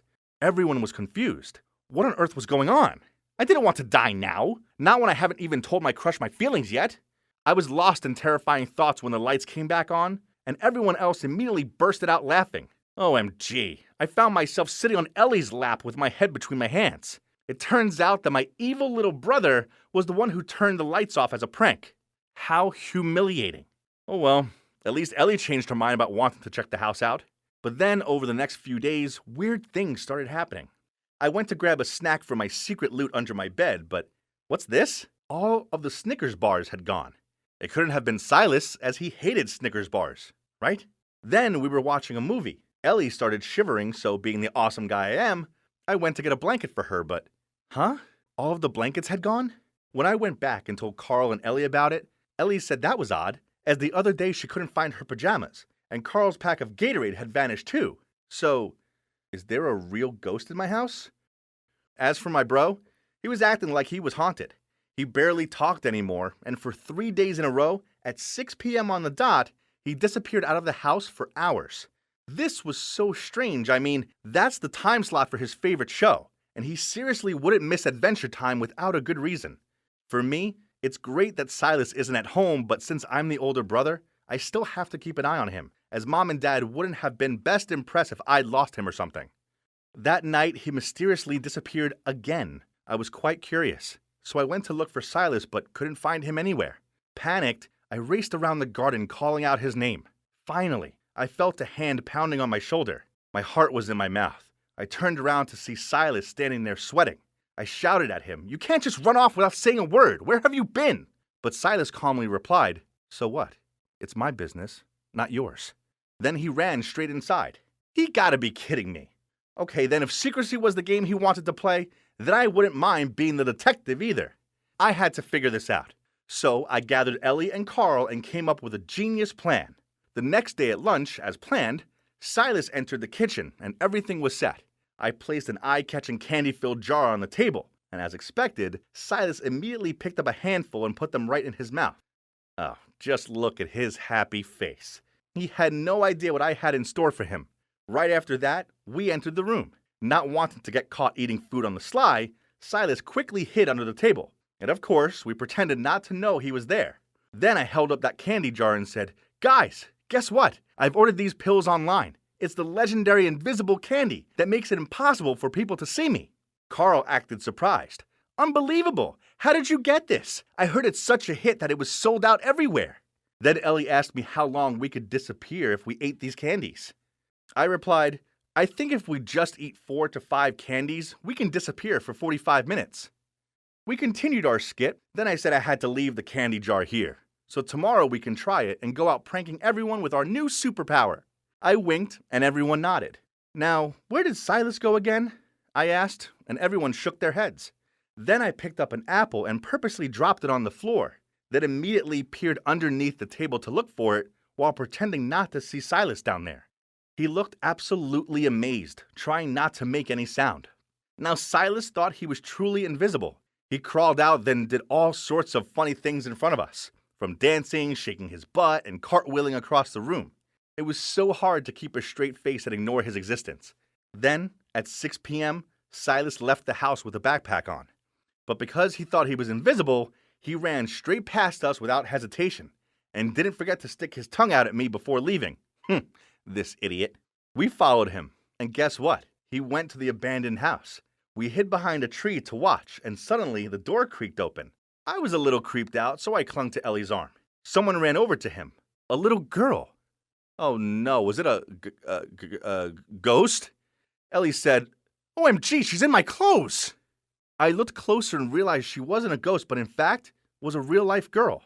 So Silas hid that little girl in our abandoned house, and that's why he kept telling us over and over again not to come here. Since Silas thought that he was invisible, he kept running around her saying, "You can't see me, right?" He looked so funny as the little girl was too bewildered to understand anything. And right then we barged in shouting, "Gotcha!" Well, well, well. Look who's the big guy hiding his girlfriend here. I pulled out Silas's backpack, which was filled with Snickers bars and other missing items. Silas was shocked and sputtered, It's not what you think." The little girl burst into tears and said, "I'm Sally. I got lost, so Silas helped me." Silas said that he had met Sally one day on the cornfield. She was alone and hungry, so he brought her here and took care of her. He didn't dare tell us because he was afraid that we would make fun of him. Oh, I didn't think that my usual foolish brother was able to do such a good thing. So I hugged them and said, "I don't blame anyone, Silas. You did a very good job, and Sally, you will be safe here. Take her to our house and I will call someone for help." Fortunately, the police said that they were also looking for a missing child, and the next day, Sally was reunited with her parents. It turned out she was at a crowded train station when she ended up lost. Confused, she followed a man with the same shirt as her father, and that's how she ended up lost in our fields. Yeah, my brother is a bit annoying at times, but he's a good kid with a kind heart. Since then, we've grown closer, and I used my savings to reward my brother with a console of his very own. As for me and Ellie, well, let's just say our relationship is still in the friend zone for now, but Carl might have noticed something, and he didn't seem to oppose it, so just give me time and wish me luck. Do you believe in fate? Well, I never did. I'm a 21-year-old college student studying finance and banking. So, yeah, numbers are my forte. Therefore, I'm a logical thinker. Horoscopes and chance meetings? As if. But then I met someone who changed it all. I'm Kai, by the way, and let me tell you my story. It all started one evening while studying. I got a serious craving for some Cheetos, so I went out to get some. That's when I saw a petite girl shouting at two huge guys in the park. "Hey, Bigfoot, did you really just litter? Pick it up now or I'll give you a good going over." Oh man, did this girl have a death wish? And was she drunk? The two guys didn't look happy. They approached her and one of them even raised his hand up like he was gonna hit her. But she quickly pushed his hand away, which only made him madder. Man, I didn't want to get involved in this. So I pretended I hadn't seen them and walked off. But then I was just a few steps away, I heard one of the guys scream. And the other guy said, "What the? Gross!" I could have just carried on walking, but nope, my curiosity got the better of me. So I turned around and saw that one guy was covered in vomit. Then the girl pointed at me and said, "Honey, there you are." Then she fainted. Huh? I didn't know her. I was staring at them, looking perplexed, when one of the dudes yelled, "Why are you still standing there? Quickly take your crazy girlfriend home if you don't want to taste my fist. I was so scared I hurried over and carried this girl off. I had no idea who she was or where she lived. This was crazy. I placed her down on a nearby bench and looked around for those guys, but luckily they'd gone. I didn't know what to do, so I left her there and walked off. But then I started to feel bad. Was I too heartless? What if something else happened to her? So I went back and gave the girl a piggyback ride back to my house. Jeez, she was so much heavier than she looked. As soon as I dropped her onto the couch, her phone rang, so I answered it. Hello? Then the person on the other end of the line asked, Who are you? Where's my friend? I muttered out my address and was about to tell her to come pick up her friend, but she already hung up. Why was she so rude? I'd almost bust my back carrying her friend to safety. How annoying. This night has been far too dramatic for me, and worse still, I didn't have any Cheetos. I decided to take a shower, then get some sleep. But as soon as I stepped out of the bathroom, the doorbell rang. I presumed it must be the girl's friend, so I answered the door. Then 2 cops immediately pushed me against the wall and handcuffed me. Before I could fathom what was happening, one of them said kidnap and assault accusations had been made against me, and I was escorted to the station. What? I tried to explain what happened, but they wouldn't listen to me. That night, as I sat in the cold, uninviting cell, I found myself regretting my kindness. I didn't sleep a wink. I just hoped the next morning came quickly so that I could confront that girl about this false accusation. But before I could do that, the cops released me at dawn. The girl had sobered up and told them it was all just a misunderstanding. Well, luckily, she still remembered a bit, or else I didn't dare to imagine it anymore. I swore I would never get involved with anyone in need ever again. No good deed goes unpunished, for real. A few days later, when I was watching TV, someone knocked on my door, and you wouldn't believe it. It's the drunk girl. I looked at her suspiciously. What are you doing here? The girl didn't say anything. Instead, she coldly slipped past me and entered my house. Huh? What was she playing at? Then she glared at me and asked me about that night. After I told her everything that happened, she laughed. Okay, I believe you. If I didn't, you'd know about it. She held her fist in front of me. I startled and almost fell off my chair. Then she chuckled. Now I'm hungry. Go make your guests some food. What was with this girl? She was so direct and bold. I glanced at her and said no, but she continued. If you don't, I'll go to the cops and change my statement. Then she got up to leave, so I quickly said, okay, fine. Then reluctantly searched my cupboards for food. Trusted spaghetti, how you never fail me. So I prepared bolognese for us. While she was eating, she said, I'm Nora, by the way, the best screenplay writer major in the country. She winked. She thanked me for the food, then left. Phew, that'd be it now, surely. Nope, turns out this was just the beginning. The next morning, she texted me, come pick me up for college ASAP, else I'm calling the cops. Was she being serious? Then she sent me another message with her address and told me to hurry up. I rushed over there and she got into my car, glared at me, and said, You're late. And that's how I somehow became this Nora girl's servant. Her calls and messages could come at any time. And she would always force me to do things for her straight away. One time I was soaking in the bath when she texted and demanded I bring her some chocolate.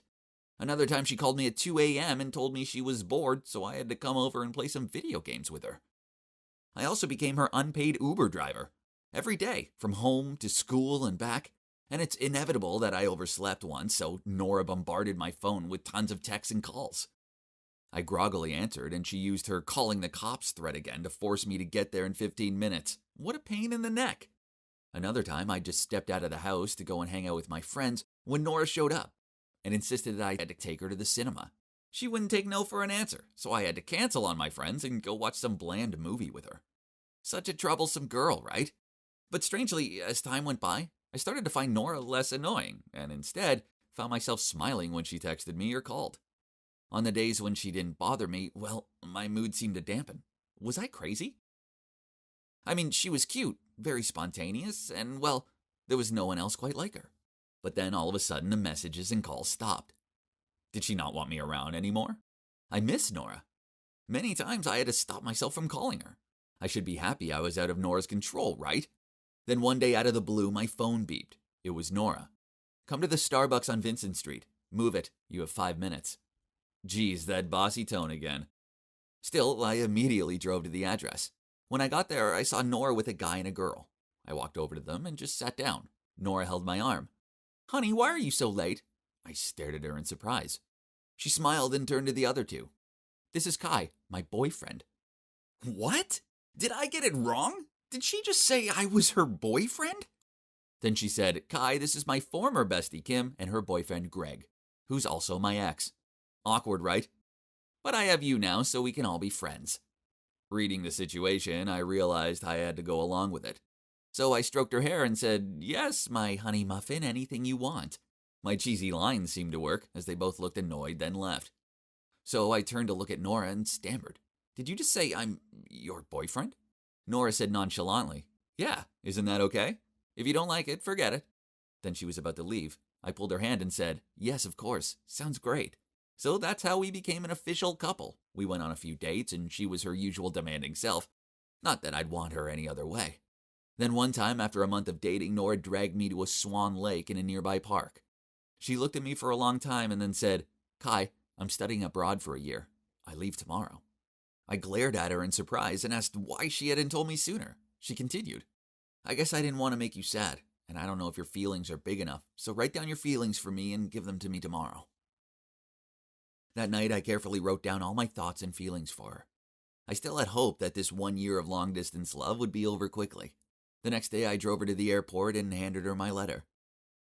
To my surprise, Nora also gave me a letter and told me over and over that I could only read it when I got home.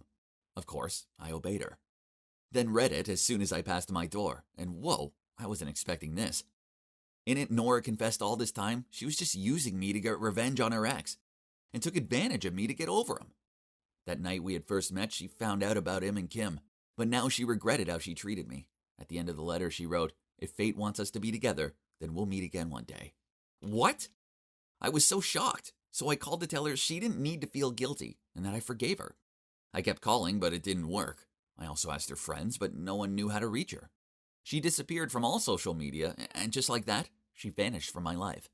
I missed Nora so much and found myself hoping that fate would reunite me with her someday. Then one time while I was surfing YouTube, this web drama called My Destiny Is Yours caught my eyes. Curious, I decided to check it out. And I watched wide-eyed as my story with Nora played out in front of me through each episode. This definitely was written by Nora. But how would she end it? It stopped at the part where the girl left and cut off all contact with the guy. An announcement popped up on the screen. The finale was launching at 9 p.m. tonight.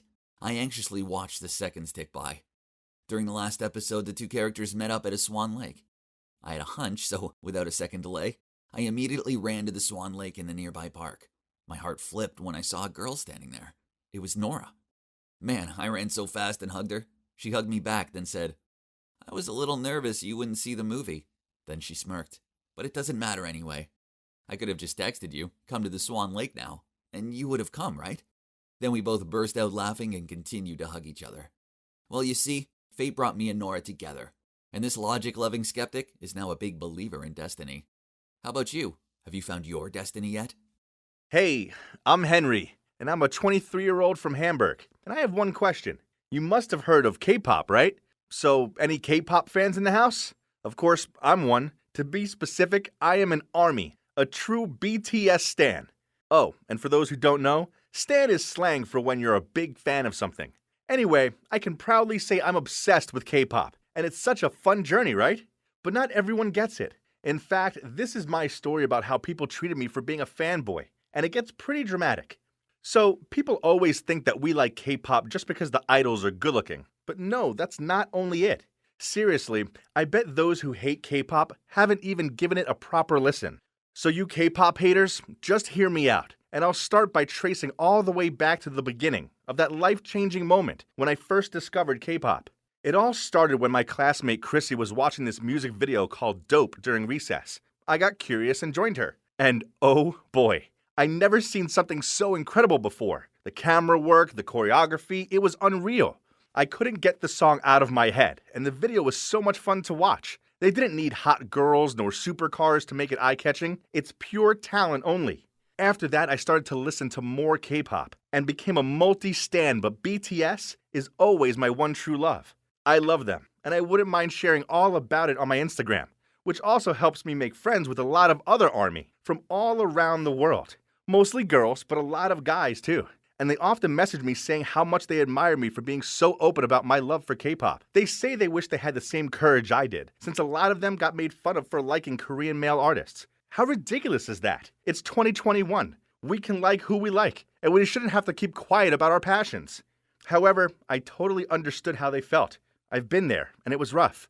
One time in high school, I'd been so excited to show Chrissy my new BTS album. We were screaming and squealing as I carefully flipped through each page as if it was my most prized possession, when some jock walked by with his crew and snatched it out of my hand. Then he said, "What is this tween magazine? Didn't they all have plastic surgery, right?"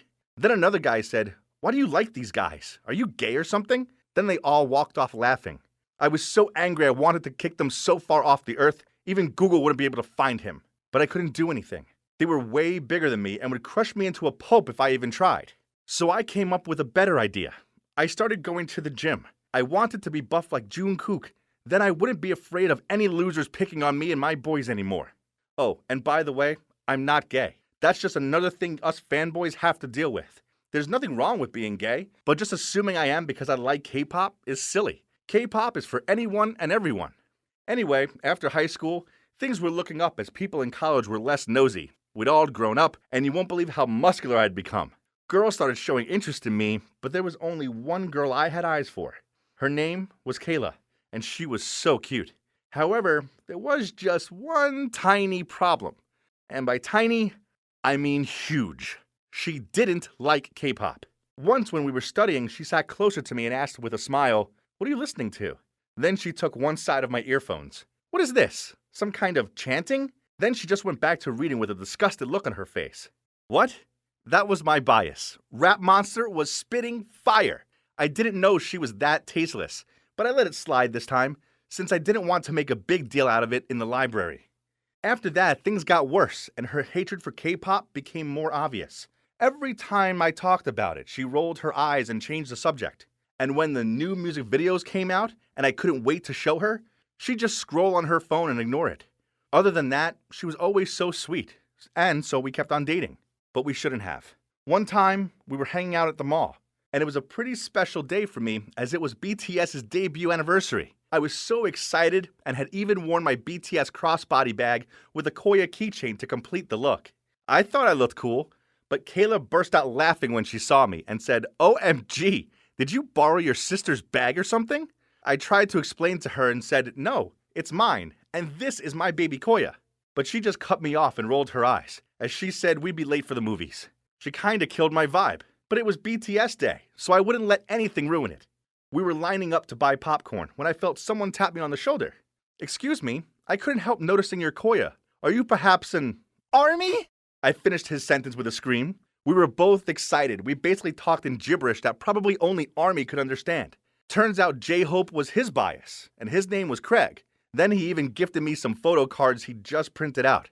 I was so immersed in the conversation with him, I forgot Kayla was even there, until Craig said to her, "Oh, hey, who's your bias? I might have some cards for you too." Kayla looked offended and said, "You guys are sick. What a pair of losers. I've had enough of this K-pop stuff." Then she stormed off. We were left stunned, but oh well. If she couldn't respect my hobby and love me for who I am, then fine. Good riddance, Kayla. After that, Craig and I went to a cafe to talk everything BTS, and until this day, we're still good friends, and I'm grateful he saved me from dating that awful girl any longer. After that relationship, I gave my love life a bit of a break, as I was busy with streaming music videos, voting for BTS on award shows, and catching up with all of their content, on top of studying. I was perfectly happy living my little fanboy life without any girl, but then one day, everything changed. I was on the bus to class because I wasn't feeling well enough to drive after a white night watching BTS's live stream. I must have dozed off because the next moment I woke up and I was leaning on some girl's shoulder. I quickly apologized to her and she just giggled. Then I took a proper look and oh my gosh, I've never met such a beautiful girl in my life. She was like a mixture of all 4 members of Blackpink. Luckily, I was smart enough to ask her for her number and offered to buy her a drink to make up for almost drooling on her shoulder. After class, we met at a Starbucks and immediately hit it off. Her name was Clara, and she was so smart and pretty. I gotta make her mine. So I decided to change my tactic a little. I would wait a bit before telling her I was a fanboy. And instead, I focused on finding out more about her first and making it clear I really liked her. Then, when the right time came, I'd share with her my passion for K-pop. Pretty soon we got quite serious and did everything together, and I finally felt the moment had come. I was driving her home and decided to put my K-pop playlist on. To my surprise, she looked interested and asked what it was. I told her how much I loved it, and then nervously asked her, "Are you really okay with it?" Because usually when I tell people, they make fun of me. She just smiled and said, "Okay, now it's my turn." Then she put on some death metal, which almost made my hair stand on end. She laughed and said, "I know how you feel. Death metal isn't everyone's cup of tea either, but hey, we're allowed to like whatever we want, right? I respect that you love K-pop." Oh my gosh, could Clara be any more perfect? I can't wait to show her my room too. But unexpectedly, on the night I invited her over, her face changed as she saw all my posters and merch. I showed her my collections, my dolls, my pictures, but she just smiled and stared at me. Then she took my hand and said, "Henry, this is really cool, but don't you think it's a bit much? I know you love them, but you should maybe start spending your money on stuff for your future too." Then she told me she wanted to go home. Can't deny that I was hurt, but I knew that she's the one for me, and she just needed a little time to really understand that this was more than just a hobby for me. So I was determined to get her to like K-pop. I started sending her songs and recommending her some Korean shows to watch. Once, I even pretended I was taking her out for a picnic, but I took her to an army fest. Clara went along with it all, but she didn't seem too interested. Then came the best news ever. I found out BTS was going to have a concert in London. I was desperate to go and told Clara about flying there for the concert, but she said, "Henry, isn't that the same day as our marketing contest? There will be headhunters there and everything. You can't miss it. This is your chance to secure a good job." I didn't care and replied with a joke, "But I've been waiting to see them my whole life. This is a dream come true. Who needs a job when you have BTS? I'm going to London, baby." But Clara didn't laugh. In fact, she got super angry and started shouting at me saying that I was so immature and that if I didn't grow up soon, she couldn't be with me anymore. She was even crying, saying she needed a responsible man who was thinking about his future as she stormed off. After that, she gave me the silent treatment. I was stuck in a dilemma. It was my biggest dream to see BTS live, but why did this feel so wrong? I decided to wait a few days to think it all through, and eventually I realized there would be other concerts, right? I really couldn't skip the contest. I mean, how else would I support BTS without money? I did need a job. So even though it broke my fanboy heart, I told Clara I'd skip the concert this time and go to the contest. Clara immediately grinned and said, "Really? I'm so proud of you, Henry." Then she gave me a big kiss, and I reminded myself this was all worth it. And at least I still had my girlfriend. But suddenly Clara started speaking again. "Henry, there's something I need to tell you. Actually, Professor Geller has told me that the contest has been put off temporarily. So this was just a test." Then she said she just wanted to see if I could figure out my priorities. She loved how passionate I was about K-pop, but everything needed balance, and she wanted to make sure I would take other parts of my life as seriously as I took K-pop. Then she handed me her phone and said, "Look." I couldn't believe it. It was 2 tickets to the BTS show. She'd bought them for me. I was so happy I burst into tears and couldn't stop hugging her. I thought that was the happiest moment of my life. But the BTS concert was, especially as Clara was by my side. We're currently still together, and guess what? She even biases Jin now. She's seriously the perfect girl for me, and I can't wait to spend my life with her. If in 2031 you ever see a family of 4 screaming their heads off at a BTS concert, chances are it's me and Clara and our future kids. Don't be shy. Come say hi. "Hey, Alex." I felt someone tap on my shoulder. I turned around to see who it was, and it was Roxy, my crush, who also happened to be the most beautiful girl in the world. I figured I must have been in her way, so I quickly mumbled out, "Sorry," and stepped aside. But out of my surprise, she smiled at me and said, "So, a little birdie told me you like me? You know, I think it's cute you haven't made a move on me yet, not like most of the guys around here." I stared at her open-mouthed. Was I dreaming? I pinched myself to check. Nope, this was real. So I nodded my head and muttered out, yeah? "My friend's having a party at their frat house on Wednesday. You want to come?" Before I could reply, her friend Luke appeared, and grinning, he said, "Yeah, you just gotta come to this party." Roxy hit his arm while giving him a dirty look, then smiled at me. "So it's at number 19, starts at 9 p.m. I'll see you then?" I nodded in response, and she said, "Great, see you there." Then she winked at me before she walked off. So yeah, I'm Alex, your average second-year college student. And this is the story about how my crush tried to lure me into a seriously sinister trap. I guess I'm a normal guy. I'm not as rich and popular as the kids from the frat houses are.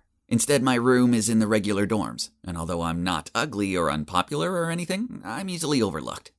So I kept my crush on Roxy a secret because she was way out of my league. She was so beautiful, this was crazy. How did she even find out that I liked her? I couldn't believe that she'd asked me out. This was mad. At first, I felt like the luckiest guy ever. But then as I watched Roxy walk back to her friends, I noticed them giggling, except for this one girl called Sophie. Meanwhile, Luke was making everyone high-five him. He was always a little odd, and he spoke to people in strange ways. Then I caught Sophie's eye, and she gave me a look that said, "Don't." Then she promptly looked away. Her jerky boyfriend Jack had his arm around her shoulder and was tugging on one of her trademark pigtails as he glugged back his drink. I had no idea what she saw in him. But what had her look been about? Back in my dorm, I discussed it with my roommate Ben, and he said it sounded like a setup. As much as I wanted it to be legit, my gut instinct was also saying that it was too good to be true. So the night of the party, I decided to take a look out my dorm window, as it's in the perfect location to get a clear view of the frat houses. I counted the houses down to number 19. Then I took out my binoculars, for which I used for field research studies, to take a closer look. The house had a large rainbow pride flag hanging from the two windows. This made me wonder why Roxy would want to go to a gay party. I saw a lot of feminine-dressed men, and the only two girls that I could spot were far from attractive. And it seemed like they were a couple. And then there was Luke in the front yard holding 2 drinks and looking around like he was waiting for someone. Where was Roxy? I decided to check her social media to see if she'd posted anything. And I noticed she'd left her location open. She was in a nightclub, Diego's. That was strange. So I gave the party a miss, and instead Ben and I went to a student bar. I told him about it, and he said it sounded like I dodged a bullet. The next day I was sitting with Ben and some of my other friends in the canteen when Roxy stormed over to me and yelled out, "How dare you stand me up? Who do you think you are?" Luke appeared and said, "Yeah, why not show?" I just shrugged and said, "Roxy, I know you weren't there. Your phone location's public. You were at Diego's." She hesitated, then said, Yeah, my friend borrowed my phone. But what you did was so creepy, you stalker." As if. Roxy was never without her phone, so I wasn't buying her story. This whole thing didn't make any sense, so I sort of mouthed out, "Whatever, Roxy," then carried on eating my lunch. After that, she started making my life a living hell. She told everyone that I was stalking her, so random students started coming up to me and telling me to leave her alone. Then someone covered the dorm corridors in leaflets with a picture of my face and the word "stalker" written across them. I knew Roxy was behind it. It was so weird. But Luke was worse. One time after class, he sneaked up on me, grabbed my arm, and said, "Hey Alex, why you bail on my party?" I told him that I saw the party from a distance and it wasn't my thing, so he replied, "Hey, you got a probs with me being gay?" I shook my head and told him I didn't, but he still wouldn't let go of my arm. I was relieved when he finally let go of me, and I hurried back to my dorm. On the way, I spotted Sophie sitting outside on the shared bathroom. Hang on, why was she in the flood of tears? I asked her if she was okay, but she told me to go away. Although I didn't want to put my nose where it shouldn't be. But I wasn't heartless, so I left her my bottle of water before I walked off. I said, "If you want to talk about it, I'm here for you." I was unlocking my dorm room when I heard someone cough behind me. I turned around to see Sophie standing there. She thanked me for the water and she said she wanted to talk. I led her into my room and she sat on my bed. And staring at her feet, she said in tears, "I caught Jack and Roxy by the locker rooms, but when I confronted them about it, they just shooed me away." I sat down next to Sophie and hugged her. This was horrible. It looks like I've been so wrong about Roxy. She wasn't my dream girl at all. Instead, she was a nightmare. Sophie continued, "It gets worse. Roxy stole my assignment and submitted it as her own. It's due tomorrow and I don't have the time to write a new one." She started crying again. I passed her a tissue and said, "We'll sort this out. There's no way she's getting away with it. That's horrible." So I told her to send an email to the college dean and to her course tutor explaining what happened. She'd attached the original assignment and all the notes she'd written about it. They both got back to us within minutes and said that they would look into this. Sophie looked so delighted, but then suddenly her smile dropped, and she fiddled with one of her pigtails as she said, "Alex, there's something I need to tell you. Please don't hate me." Then she told me how the party Roxy had invited me to had been a trap. Roxy found out I had a crush on her, and she was embarrassed that an average guy like me dared to have feelings toward her. and she was adamant she needed to teach me a lesson. So that's when Luke said he would help, as he wanted to add me to his collection, so they hatched a plan. Roxy invited me to the party, and Luke was waiting for me with a spiked drink. Apparently, this was Roxy's way of silencing me, and making sure I didn't look at her in the same way ever again. Whoa, this was so dark. I shivered at the thought of what could have been. It was terrifying. Sophie also told me that she begged Roxy not to do this, but she got her friends to hold her down. Then she told her that if she intervened, they'd make her suffer. I comforted Sophie and told her that it wasn't her fault. I knew I couldn't just stay quiet on this, as they could do this to some poor other guy who dared to have a crush on her. So with Sophie's help, we wrote a letter to the dean and to the college security about what had happened. This wasn't going to be taken lying down. Sophie was terrified that Roxy and her friends would come after her, so I invited her back to my hometown for the weekend to get away from everyone and let things cool down. When we arrived back at college, news spread that Roxy had been expelled for stealing another student's work. As for Luke, the cops raided his frat house and found loads of banned substances hidden in there. It was so serious that it went to court, and they ended up in jail. As for Jack, he tried to guilt-trip Sophie as to why she should get Roxy expelled for dumb reasons, but she stopped talking to him anyway. I often think back to the night of the party and what could have been. My life would have been ruined, and what for? All because I dared to have a crush on a beautiful girl.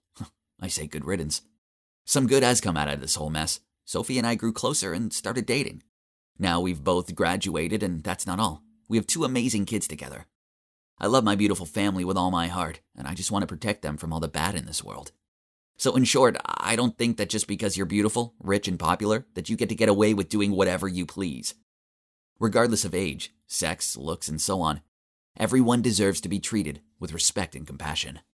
I am who I am, but you're just too selfish to accept it. And also, you love the person you created in your fantasy, not me. So, I think we should end it here. It's for the best. So, that's me there. Yep, the blubbering girl. And the boy? That's Edward, the love of my life. I knew this would happen, as it said as much in both mine and Edward's horoscopes. It'd been written in the stars. How unfair was that? It all began on a normal, sunny day. I started it as I always did, by reading my horoscope. My eyes widened when I saw what it said. Today your paths will cross with your soulmate. Oh, my days, this was it. I was finally going to meet my Prince Charming. I was so excited that I had to skip to my step as I made my way to school. Oh, by the way, I'm a Taurus sun and Pisces moon. I understand that not everyone's as clued up on these things as I am, but basically, this means I'm a shy girl who's timid around strangers, but I have great empathy towards others. However, my main trait is that I daydream to escape from reality. The one problem with being a daydreamer is that other people were constantly telling me I should be louder, brasher, sassier. Ugh, no thanks. That isn't who I am. Seriously. They should borrow all you need to know about your star sign book and look it up, or go and find a Leo. I trust my horoscopes so much that I live my life by them. In fact, horoscopes have saved me on more than one occasion. For instance, there was this one day I refused to go to class at all cost because my daily horoscope said, "You may get caught up in an accident at work or school, so proceed with caution." And you wouldn't believe what happened in science class. One of my classmates spilled acid all over the place. Luckily, no one was hurt, but still, thank God I wasn't there. Horoscopes are super important to me, but so is my love of Korean dramas, especially the romantic ones. Swoon. I always imagine all kinds of cute situations in which I find the love of my life who is as handsome, as funny, and caring as the male leads in the drama series. And that's why no guy I've seen ever met my expectations. But my horoscope said it's going to happen, so I was adamant that it would. I wondered what he'd look like and what star sign he'd be. Surely he had to be a Cancer, right? We would accidentally bump into each other, fall in love, overcome all difficulties together, and live happily ever after. This was so exciting. I was daydreaming by my locker when I overheard some girls whispering about a new boy named Edward. Curious, I squeezed myself through the crowd and oh my God. This guy had a face like a Greek Adonis. Could he be my prince? There was only one way to know for sure. I needed to find out his star sign. But like I said, I'm a shy girl. So I was hardly going to go up to him and ask him for his date of birth, as he'd think I was a weirdo. I continued to daydream about my dilemma, and then bingo! I came up with an amazing, foolproof idea. See, being a Pisces has its serious perks. As he was new, his file would be at reception for Mrs. Shillington to sort out. I waited until the start of lunch break, as I knew it would be quieter around there then. Then I sneaked over to her desk and scanned through Edward's file. What? He's an Aries, the total opposite of me. How could he be the one? As I walked away, I couldn't stop thinking. His rising moon sign must be Pisces or Cancer, or maybe something that matched mine. It was impossible to know for sure without knowing the exact time he was born. They should really make adding it to documents a legal requirement, as it's important. I was so lost in my thoughts that I bumped straight into someone. I looked up and mumbled out a sorry. Oh my days, it was Edward. This was it. Our paths had crossed. Soon he'd invite me for a walk across the beach. Then we'd kiss under the moonlight. Hey, are you okay? He stared at me, but I was too busy fantasizing to focus. I think I may have been drooling a bit. So he put his hands on my shoulders and started shaking me. Hey, you're okay, right? I finally snapped out of it, blushed, and muttered out, "Yep, I'm fine. I know I'm a pretty girl. Hey, us Pisces have a natural-born charisma. Plus, I was having this blushing look on. How can any boy resist this cutie?" So I wasn't all that surprised when Edward said, Good. You had me worried there for a minute. I'm new here and don't really know anyone. He itched at his neck. So, do you want to go grab a coffee after school? Besides, it'll be my way of apologizing for not looking where I was going. I gave my sweetest smile and said, sure. We arranged to meet at this nearby coffee house. I know I told you I'm a quiet person, but surprisingly, Edward and I just clicked. We shared a muffin and he told me meeting me had been the best part of his day. He even asked for my number before I went home. Yay! Oh, I also found out what time he was born.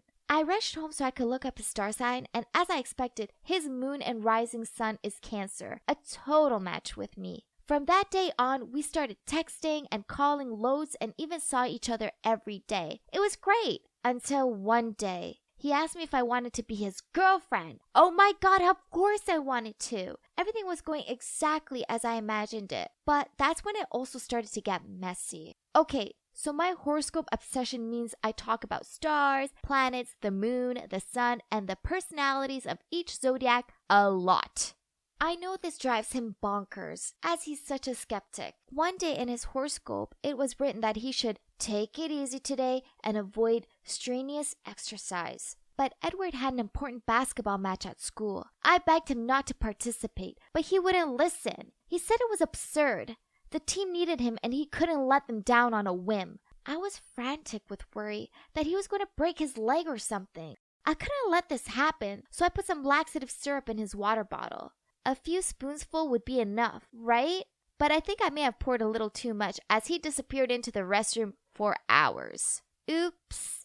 The team lost. But at least my boyfriend didn't have any broken bones, right? That's not all. It was vital to me that he made all sorts of romantic gestures, just like they did in the Korean dramas that I love. So I made him stand outside my house in the middle of the night, then call me to tell me to go by the window so he could see me because he missed me so much that he needed to see my face. This was so romantic, especially when it rained. Nothing's hotter than your boyfriend standing under the rain in front of your house. Although I thought it was totally normal, Edward didn't think so. He thought I was insane, and he ended up with a cold afterward.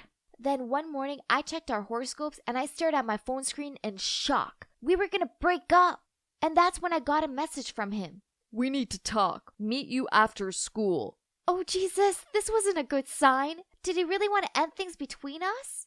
All day long, I played out different scenarios of us breaking up in my head. Talk about torture. By the time school ended, I just wanted to get this over with, then go home and cry into my pillow. Edward was super quiet. He couldn't even meet my eyes, and the look on his face was so serious. I thought to myself, oh no, this is really happening? Our breakup was inevitable, but that didn't mean he got to do it. Yeah, that's right.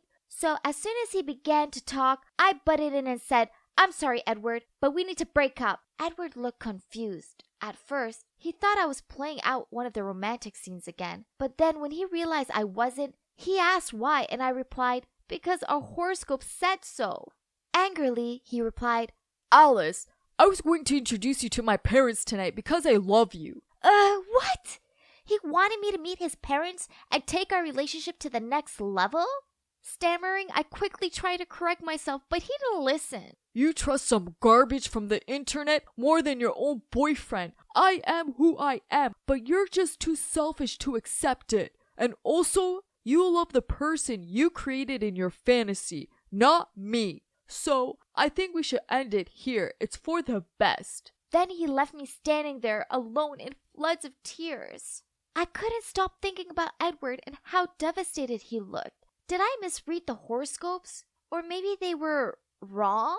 I love him and he loved me too. We were meant to be, right? Suddenly, I knew exactly what I needed to do. So the next evening, I went around to Edward's house. He answered the door and gave me a confused look. Alice, what are you doing here? I messed up and I'm so sorry. Please forgive me. He snorted. Is that so? What about if your horoscope tells you different tomorrow? Then what? It doesn't matter. I shook my head. I'm willing to make some changes. Why do you think I'm here? I'm ready to take the next step in our relationship and meet your family. I held a box of chocolates up. Does your mom like chocolates? At first, he was silent, but then he smiled and pulled me in for a hug. Yes, Alice. My mom loves chocolates, but I love you more. Phew. So, I got my boyfriend back and also met his family, who turns out are super nice. I try not to mention horoscopes too much, but I may have asked his sweet mom if she's a Libran. Yup, she is. I knew it. As for now, I'm still reading my horoscopes, but I'm not taking them quite as literal anymore. I've learned that the stars tell the possibility, not the truth. At the end of the day, everything that happens to me is based on my own decisions and actions, nothing else. Hey, horoscopes led me to find Edward, but they also almost caused me to lose him forever. And there's no way I'm making that mistake ever again. Yes! Headshot! Go cry to your mama! You're probably wondering who this gaming pro is. Well, that's me. Yes, it's 3 a.m., and I've been playing for 9 hours straight, but time sure does fly when I'm gaming. I'm Cooper, by the way, and I live with my wife Amelia and our baby girl Ara. I wanted to call her Zelda, but my wife said no way. I love gaming, and always thought it would be there to save me, but instead, it almost cost me everything I love. It started back when I was a little kid. My parents argued a lot. So I used to make a fort in my room, switch on my Nintendo DS, and escape into a virtual world. This love of games continued as I grew up. I didn't socialize or anything. Instead, I rushed home from school and went straight on my Xbox, PlayStation, or PC. I didn't have any real friends. Nope. The only kids I spoke to were ones I gamed with. Then I graduated from college and ended up with a job as a system engineer for a big tech company. Geez, it was exhausting. By the time I got home, I was so tired I could barely keep my eyes open, let alone game. So, I put my gaming equipment in the basement. But then everything changed when I bumped into Amelia in a local coffee house. Whoa. She was the most beautiful girl I've ever seen. I guess she must have seen something she liked in this goofball, as after dating 6 months, we got married. I know. Crazy, huh? Soon after, she fell pregnant. I was excited but also terrified. How did that happen? I mean, I know how it actually happened, but whoa. Me? A dad? Then, when Ara was born, my life turned completely upside down. You see, babies cause a lot of stress. Did you know that the quickest way to get a child's attention is to sit down and look comfortable? 'Cause every time I did that, she started to cry. Work sucked, and then my home life sucked too. There was no escape. I felt like I was going to explode. So I went down to the basement and set my PC up. I started playing World of Warcraft. It felt incredible to be a druid again. The thought of gaming kept me going at work. Then when I got home, I barely acknowledged my wife and daughter and rushed down to the basement to play games. Amelia wasn't happy about it. She often appeared with a crying Ara and told me to take her. But I just grunted out a, "I'm busy," then carried on with my game. Hey, she was the one at home all day while I worked my butt off. All she needed to do was take care of the baby and keep the house clean. Easy. I told her this, and she got mad and made me sleep on the couch. Great. No, I mean really great. I could play video games all night long. Awesome. But it turns out it's much easier to game all night when you're in high school and can catch some Z's at the back of the class. But not so easy when you have a taxing job. I was on level 100 of exhaustion, so it wasn't surprising that I ended up messing up at work and got fired. Amelia was furious and demanded I apply for other jobs. Nah, I didn't want to. I mean, hello? No more early mornings, no more deadlines, no more cranky boss. It was just me and my beloved games. On one occasion, I was heading toward a record high score when suddenly Amelia appeared and blocked the screen. Babe, you need to move. I jabbed at the game console as I desperately tried to peer around her. No, she shouted at me. What's happened to you, Cooper? You look like Gandalf, only the homeless version. You hadn't taken a bath and shaved for weeks. You're killing me here. Now I'm dead. Thanks a lot. I slammed my fist onto the table. That's it. Get out. She yanked on my arm. I can't take this anymore. Get out. She actually kicked me out of my own home. That crazy woman. I didn't have any friends, so I ended up at my parents' house. This was so humiliating. I told them that it was just Amelia being hormonal, but they said she told them all about my gaming obsession, and it had to stop. They'd signed me up to be some guinea pig for an experimental treatment program in Hawaii. Hey, maybe a beach vacation didn't sound so bad, right? But nope. The island was literally in the middle of nowhere. Where was the hotel? All I saw were tiny huts with grass roofs. What? They couldn't expect me to stay here. This instructor guy called Cole gathered the group on the beach and gave us a rundown of the rules. We'd be camping here for the whole month, without any digital devices. We also had to follow a strict diet and exercise plan. Are you kidding me? I felt like I'd been sucked into a survival game and the escape button was busted. Everybody else started building their tents side by side. Socializing wasn't really my thing, so I built my tent away from them by the sea.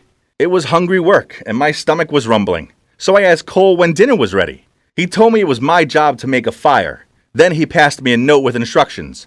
1. Gather dry wood. 2. Create a fire structure. 3. Light the fire by using the hand drill method. Okay, sounded easy. Dang it! I've been spinning this for about 20 minutes now. Where's the damn fire? I was about to give up when I suddenly saw something glowing. Oh my god, it worked! But then I felt a sneeze and couldn't hold it. Oh no, there goes the ember. In the end, this one guy pushed me out of the way and lit the fire in a few minutes. What a show-off. I was licking my lips in excitement when I saw Cole bringing out some food, but disappointedly, he passed me a plate of veg. What? I shouted out, "Where's the freaking chicken?" Cole pointed at the white thing on my plate. It's chicken breast. No, that's not chicken. Where are the wings and the breadcrumbs? He rolled his eyes. It's called clean eating. Get used to it. This place was a nightmare, but a good night's sleep would make me feel better, right? Wrong, as the ground was as hard as rocks. Finally, I fell asleep, only to wake up with soggy feet. Oh no, my tent was flooded. No wonder nobody else chose to camp next to the ocean. Island routine was awful. It was full of dumb group activities such as meditation, beach soccer, and hiking. One day we even had to build a raft. As usual, I tried my best to avoid working and socializing, but there's no way they'd leave me alone, so I reluctantly participated. After it was done, we tried it out, but it soon capsized, and I was the only one that couldn't swim. Everyone immediately rushed over and saved me. I was so touched and felt ashamed that I've been so self-centered. So after that, I actually tried to put myself out there and be more sociable. And not gonna lie, it was not too bad. Then our evenings were spent sitting around the campfire and listening to everyone drone on about their problems. My turn was easy for me because I had no problems. The problem was my wife, not me. She didn't understand that I had a lot of pressure at work and home, so playing video games was my only escape. Everyone tutted and glared at me. Then a guy named Brad said, "That's not cool, bro. To be honest, I was the same way. I was addicted to watching sports and refused to help my wife out. So we switched places, and I learned how hard caring for the kids and looking after the house is. I knew I needed to change before I lost my family forever, so that's why I joined the program." Poor guy, but this wasn't the same for me, was it? I don't know, maybe I had been a little unfair on Amelia. I was thinking about this as I walked back to my tent when this girl named Brittany caught up with me. She put her hand on my shoulder and flicked out her hair. Was she, flirting? I waved my wedding ring finger in front of her, but she just shrugged and said, "I don't see your wife here. Come to me when you change your mind." Then she walked away. Geez, this girl was crazy. Kinda hot, but still crazy. The next day, I unzipped my tent, ready for another day in this nightmare. But what was this? Huh? It was kinda beautiful here. It was like I was seeing it for the first time. The sparkling sand, swaying palm trees, lush tropical plants, and endless sunshine. Amelia and Aura would love it here too. I hoped they'd both forgive me. I really did miss them. By the end of the month, I didn't want to go home and play games anymore. Instead, I wanted to hug my family and never let them go. The day before we left, Cole rewarded us all with a 1-minute phone call. As much as I wanted to hear Amelia's voice, I was kinda nervous. I hoped she wasn't mad at me anymore. The phone started to ring, but some guy picked up. I asked where Amelia was, but he said she was in the shower. Then the line went dead. My 1 minute was up. Who was that dude? Was she having an affair? We were still married. And we have a child together. Furious, I ran into Brittany's tent, wanting to get back at my cheating wife. Brittany came toward me and was about to kiss me, but I couldn't go through with it.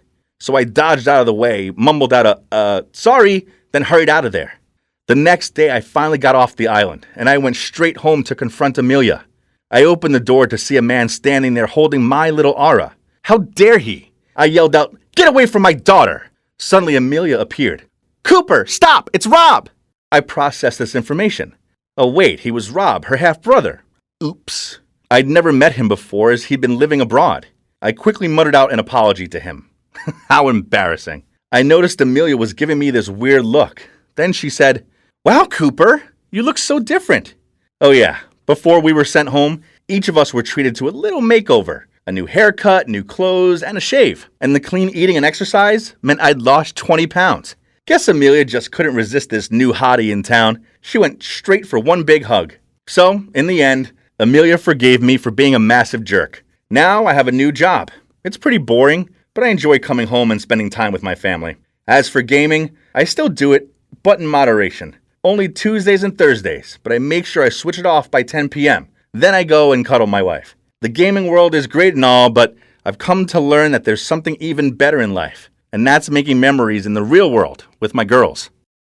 It was just a normal day, a day like any other, and I was jamming to my favorite song as I walked home when suddenly, "May I have your autograph, please? Oh, you're even more handsome in real life. Marry me!" OMG, how annoying. Don't they have anything better to do? So I took a deep breath and then blurted out, "Oh, I'm starving. This weather really got me craving for some tacos. If only..." Predictably, without letting me finish the sentence, they rushed off, and 5 minutes later, the girls returned with enough tacos to feed me for the whole week. I grabbed one, chewed on it with my mouth open, then wiped my mouth, and burped so loud, they gave me disgusted looks and quickly left. And indeed, my Twitter feed that evening, and it didn't disappoint. I saw lots of posts from fans saying I was rude, greedy, and ungrateful. These dumb fans should stop fantasizing about their idols, really. Okay, enough internet for today. Now, I have to review the script for tomorrow's performance. I'm passionate about magic and participate in all the big-name shows in this city and beyond. Every day involves vigorous research into new tricks. Clearly, it's paid off. Hi, I'm Ashton, and my latest magic show was hugely successful. But alas, this isn't me. This is me. And that guy's Jasper, my identical twin brother. And that cute girl is Miranda. She's our schoolmate, but also our assistant. She's the real wind of change to our shows, as well as being the most adorable girl I've ever seen. But I've never had the courage to tell her that. We did a great job today, especially you, Ashton. The script was incredible, and the audience adored it. I don't know how I can ever thank you guys enough. I've learned so much, and I'm having lots of fun working with you both. This was my opportunity to tell Miranda how I feel. I opened my mouth to speak, but then a smiling Jasper came up alongside her, touched her shoulder, and said, "And you too, sweetie. You're so talented and charming, the audience thinks you're amazing, as do I." Miranda smiled back, and then they both started chatting and walking away, leaving me behind. To be honest, we might have been identical in looks, but our personalities were polar opposites. My brother thrives off attention, while I'm kind of shy. When we were little kids, everyone preferred Jasper over me. It didn't matter that our mom dressed us in the same clothes. People always swarmed around Jasper and called him handsome, bright, and smart. But me, well, I may as well have been invisible. Now, don't get me wrong, I don't hate my brother, but I'm fed up with always being a shadow next to him. See, even these trophies have Jasper's name on them, not mine. Hey, Ashton, I got this for you a few days ago, but I forgot. Have fun. I smiled wryly and mumbled back thank you, but honestly, inside I felt terrible. I was the mastermind behind our performances, not him. I wrote the scripts, created the tricks, and even designed our costumes. But why did he get all the glory out of it, and even became an internet sensation while no one took me seriously? Oh, I forgot to tell you. The fans yesterday were Jasper's, not mine. I'm always being mistaken for him. So yesterday I decided to have some fun and play a small trick on him. It was funny because Jasper was completely bewildered about where this scandal had come from. Ha! Again, Jasper's fans thought my account was his private one, so they bombarded me with messages full of tasteless nonsense. Jasper, I love you so much. Jasper, I'll sue you for stealing my heart. Have you seen my boyfriend? He's reading this text right now and his name is Jasper. Ugh. I was about to turn off the phone and go back to bed when suddenly I spotted Jasper commenting on Miranda's new post, and they just kept replying back and forth. Ugh, these fangirls already made me feel so sick. They see a charming-ish, good-looking guy, and they act like a magpie who spotted a shiny thing. And now even Miranda seems to be smitten with him. Okay, fine. I'll show you how manly or handsome and flashy Jasper is. No, your eyes aren't deceiving you. It's still me. But I'm wearing my bro's clothes and have styled my hair just like his. Now, let's have some fun. First off, our Jasper needs some makeup. Now let's look the part. As planned, it wasn't long before people started recognizing me and started videoing. So I deliberately gave a horrified yelp and ran away. As expected, those videos were soon passed around on social media. And the comments were coming non-stop. Hey, some YouTubers even made reaction videos to that. Oh man, this is so hilarious. I was laughing so much my stomach ached. Suddenly, Jasper stormed into my room. He didn't even knock, and he looked all serious. Hey, what's this? Our class was going to have a costume party, remember? And I decided to go disguised as a girl. Okay, but why wear my clothes and style your hair like mine? Chill out, bro. I must have grabbed yours by accident. We used to wear the same things all the time when we were younger anyway. Don't be so touchy. As for the hair, I was just trying something new. He gave me a suspicious look, sighed, then he left. The next day, I thought the whole school would be bad-mouthing Jasper about the videos. But to the contrary. The fangirls even considered it cute and inspiring as he's breaking gender norms. I'm speechless. Whatever. Their reactions didn't matter. The only important thing was what my muse Miranda thought about all this. Nice dress. Can I borrow it sometime? Oh, that was the preparation for the upcoming costume party, LOL.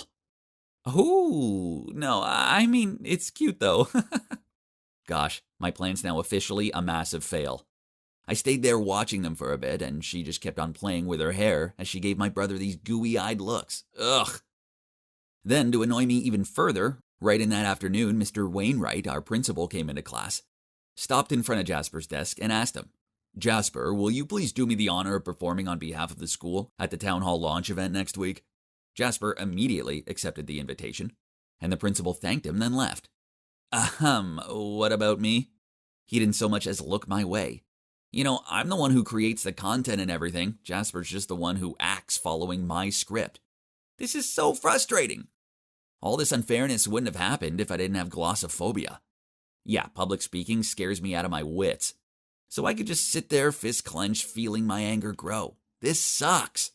I was backstage with Jasper going over the show itinerary when Jasper blurted out, I want to make a small change. I want to confess my feelings toward Miranda at the end of the show. He pointed to the stage and continued, I'm going to hang a box of flower petals on the ceiling, and during the applause, you'll pull the strings and whoosh! The flower petals will fall down on us as I confess. How's that? Romantic, huh?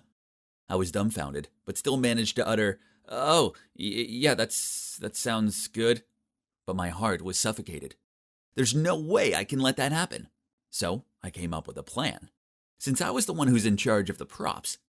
That day I secretly replaced the box of flower petals at the end of the rope with a bucket of dirty water instead. Didn't that sound much more fun? Then before the show, I pulled Miranda aside and told her, Jasper has a surprise plan for you. You're gonna love it. Once she received this gift, there's no way she'd ever want to see Jasper again. Ha! I couldn't wait. After the show ended and the crowd applauded, I waited for the signal wink from Jasper. Then I pulled the strings and watched on. Oh no! Technical error! The rope holding the bucket had jammed, and now the whole bucket was falling. Jasper dived forward and knocked Miranda out of the way.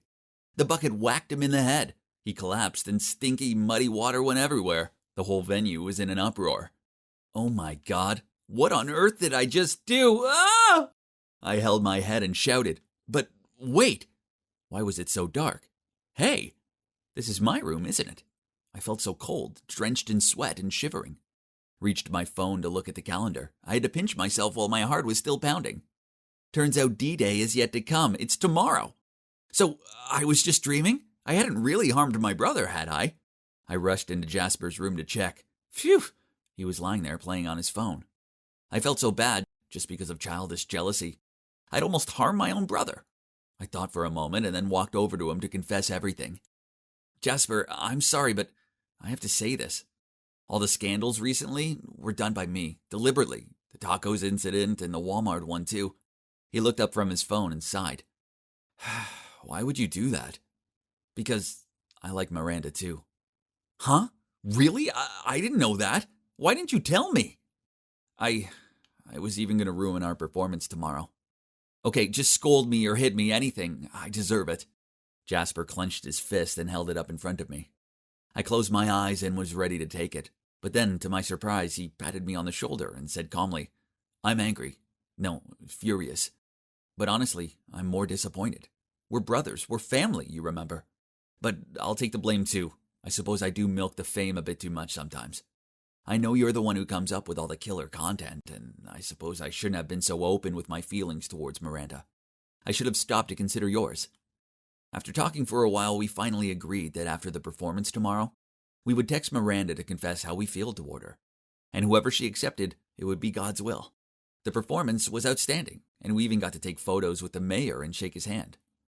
But the most thrilling moment was this. When we got home, Jasper and I sat next to each other and texted Miranda to confess our love. The message popped up on our phones one after another. So, who will win in this game of love? I held my breath and opened the message. Ashton, I feel the same, but please keep it a secret from Jasper. I don't want him to feel awkward. X. I was about to shout out with joy when I saw Jasper looking smug. We looked at each other in bewilderment, and then held the two phones side by side to compare. Oh my gosh. Miranda texted me and Jasper the same message. She just switched our names around. Gosh. So she planned to love us both in secret? All this time, and my so-called muse actually was just some sneaky little snake. Dang. And to think I almost lost my brother over her. She's really not worth it. We were stunned, then we both burst out laughing. And you can guess what we did after, right, of course. We said bye-bye to Miranda and found a new assistant. Hopefully we both won't get hurt feelings for this one. Ha! It's true that I used to be sick of being my bro's sidekick, but it's different now. I understand that even though we look the same, we each have our own personalities. That's why there are different things in life that might be suitable for him, but not for me and vice versa. And you know what? I'm proud of that. Besides, I'm working hard to overcome my shyness and put my face in the light. People are finally getting to know me, and though I'm still the guy behind the scenes, I also have a huge fan base now.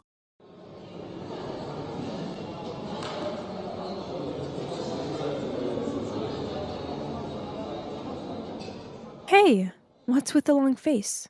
Oh, hey, it's nothing, just a bad day. You know you can tell me everything, right? I'm your best friend, so I know when something is up with you. Spit it out.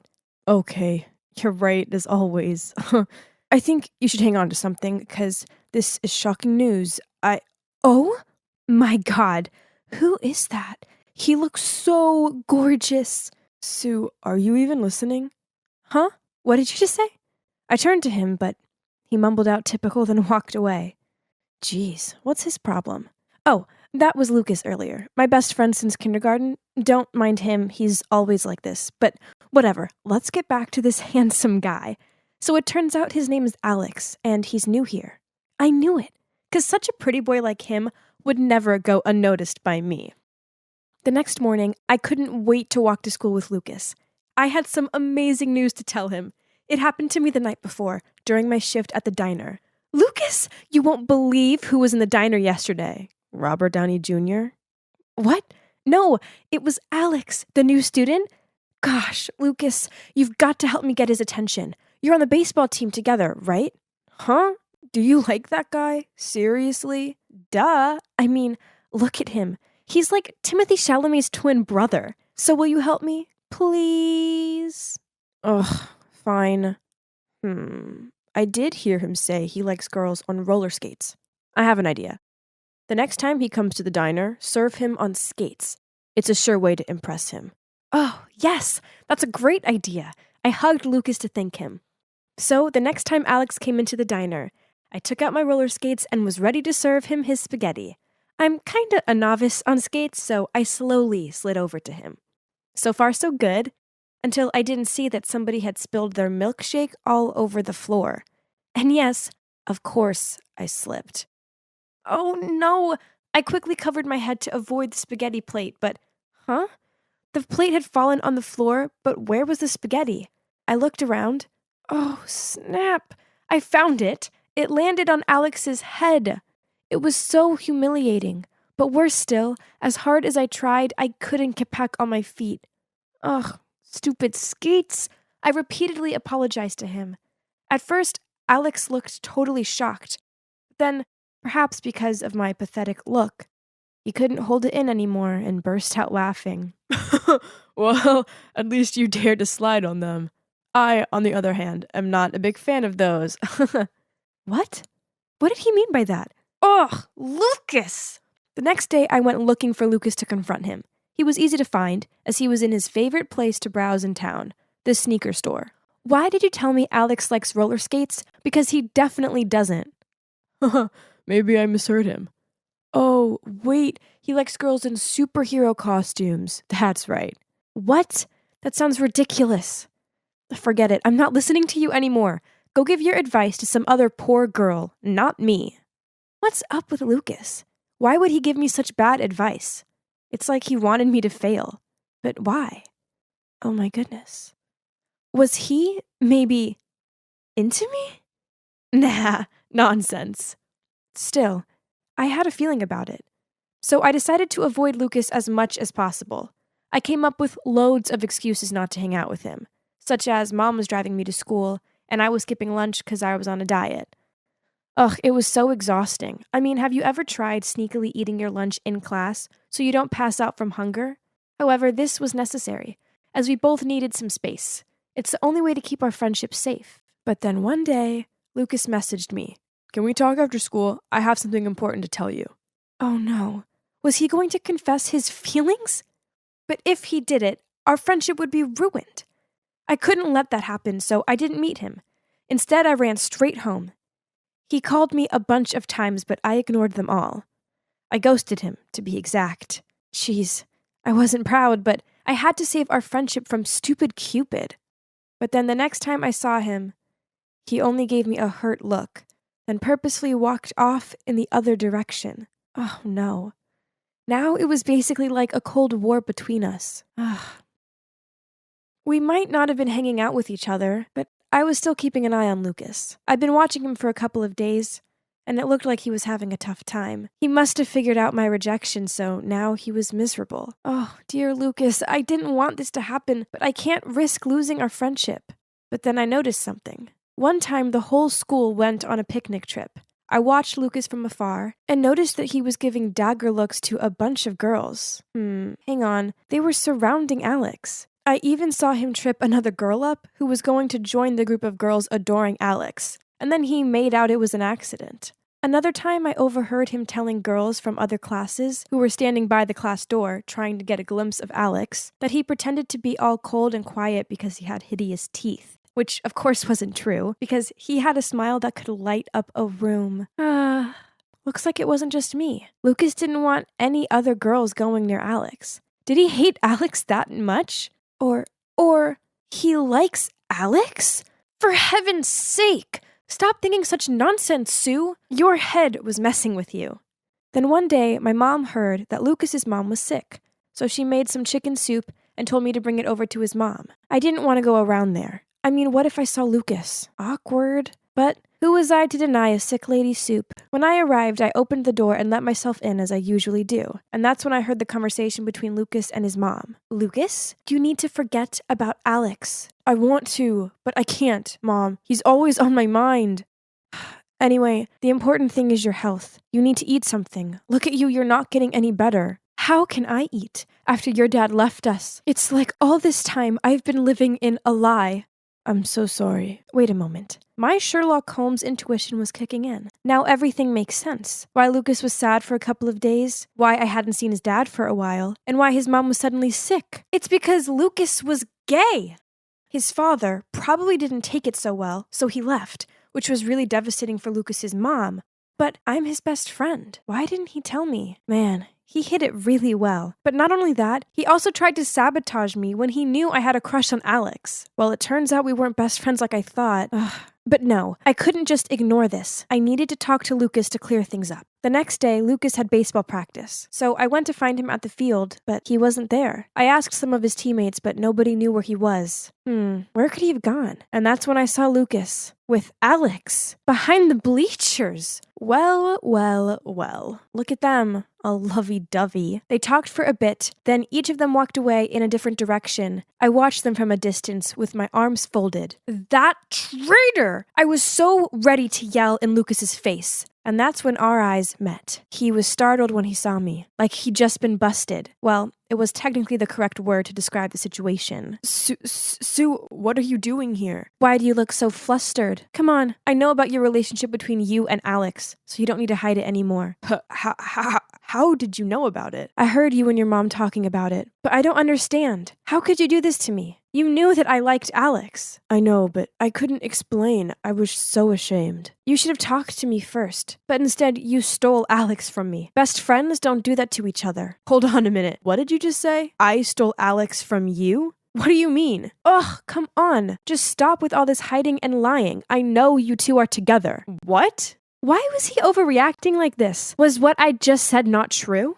Well, turns out it wasn't. I was totally wrong. Just one thing was for sure. My detective intuition sucked. And that's when Lucas told me the truth. Lucas and Alex weren't in love. Lucas even hated Alex because he's Lucas's half-brother. Oh my. It's like I got lost in a telenovela or something. When my mom was pregnant with me, my dad got drunk and made a big mistake with a colleague of his. She fell pregnant with Alex, but my dad didn't know about it. Then, a month ago, Alex's mom was diagnosed with a serious illness. She didn't want him to end up alone if she couldn't make it, so she showed up in Dad's life again and messed everything up. Oh my God. So that's why Lucas's mom all of a sudden got so skinny and sick. And Lucas's dad didn't leave them. No, it's because his mom kicked his dad out of the house. I wanted to tell you in the canteen the other day, but you were too starry-eyed over Alex to listen. This made me mad, so I tried everything to prevent you from getting close to him. My family's broken because of him, so I don't want my best friend to fall for someone like that. Oh, it turns out I'm a really bad friend. My best friend had problems at home, and I didn't even know it. No, because I was busy daydreaming about a guy I barely knew. I apologized to Lucas and promised that I would pay more attention to him, and then we hugged. On the plus side, at least none of my crazy theories were true.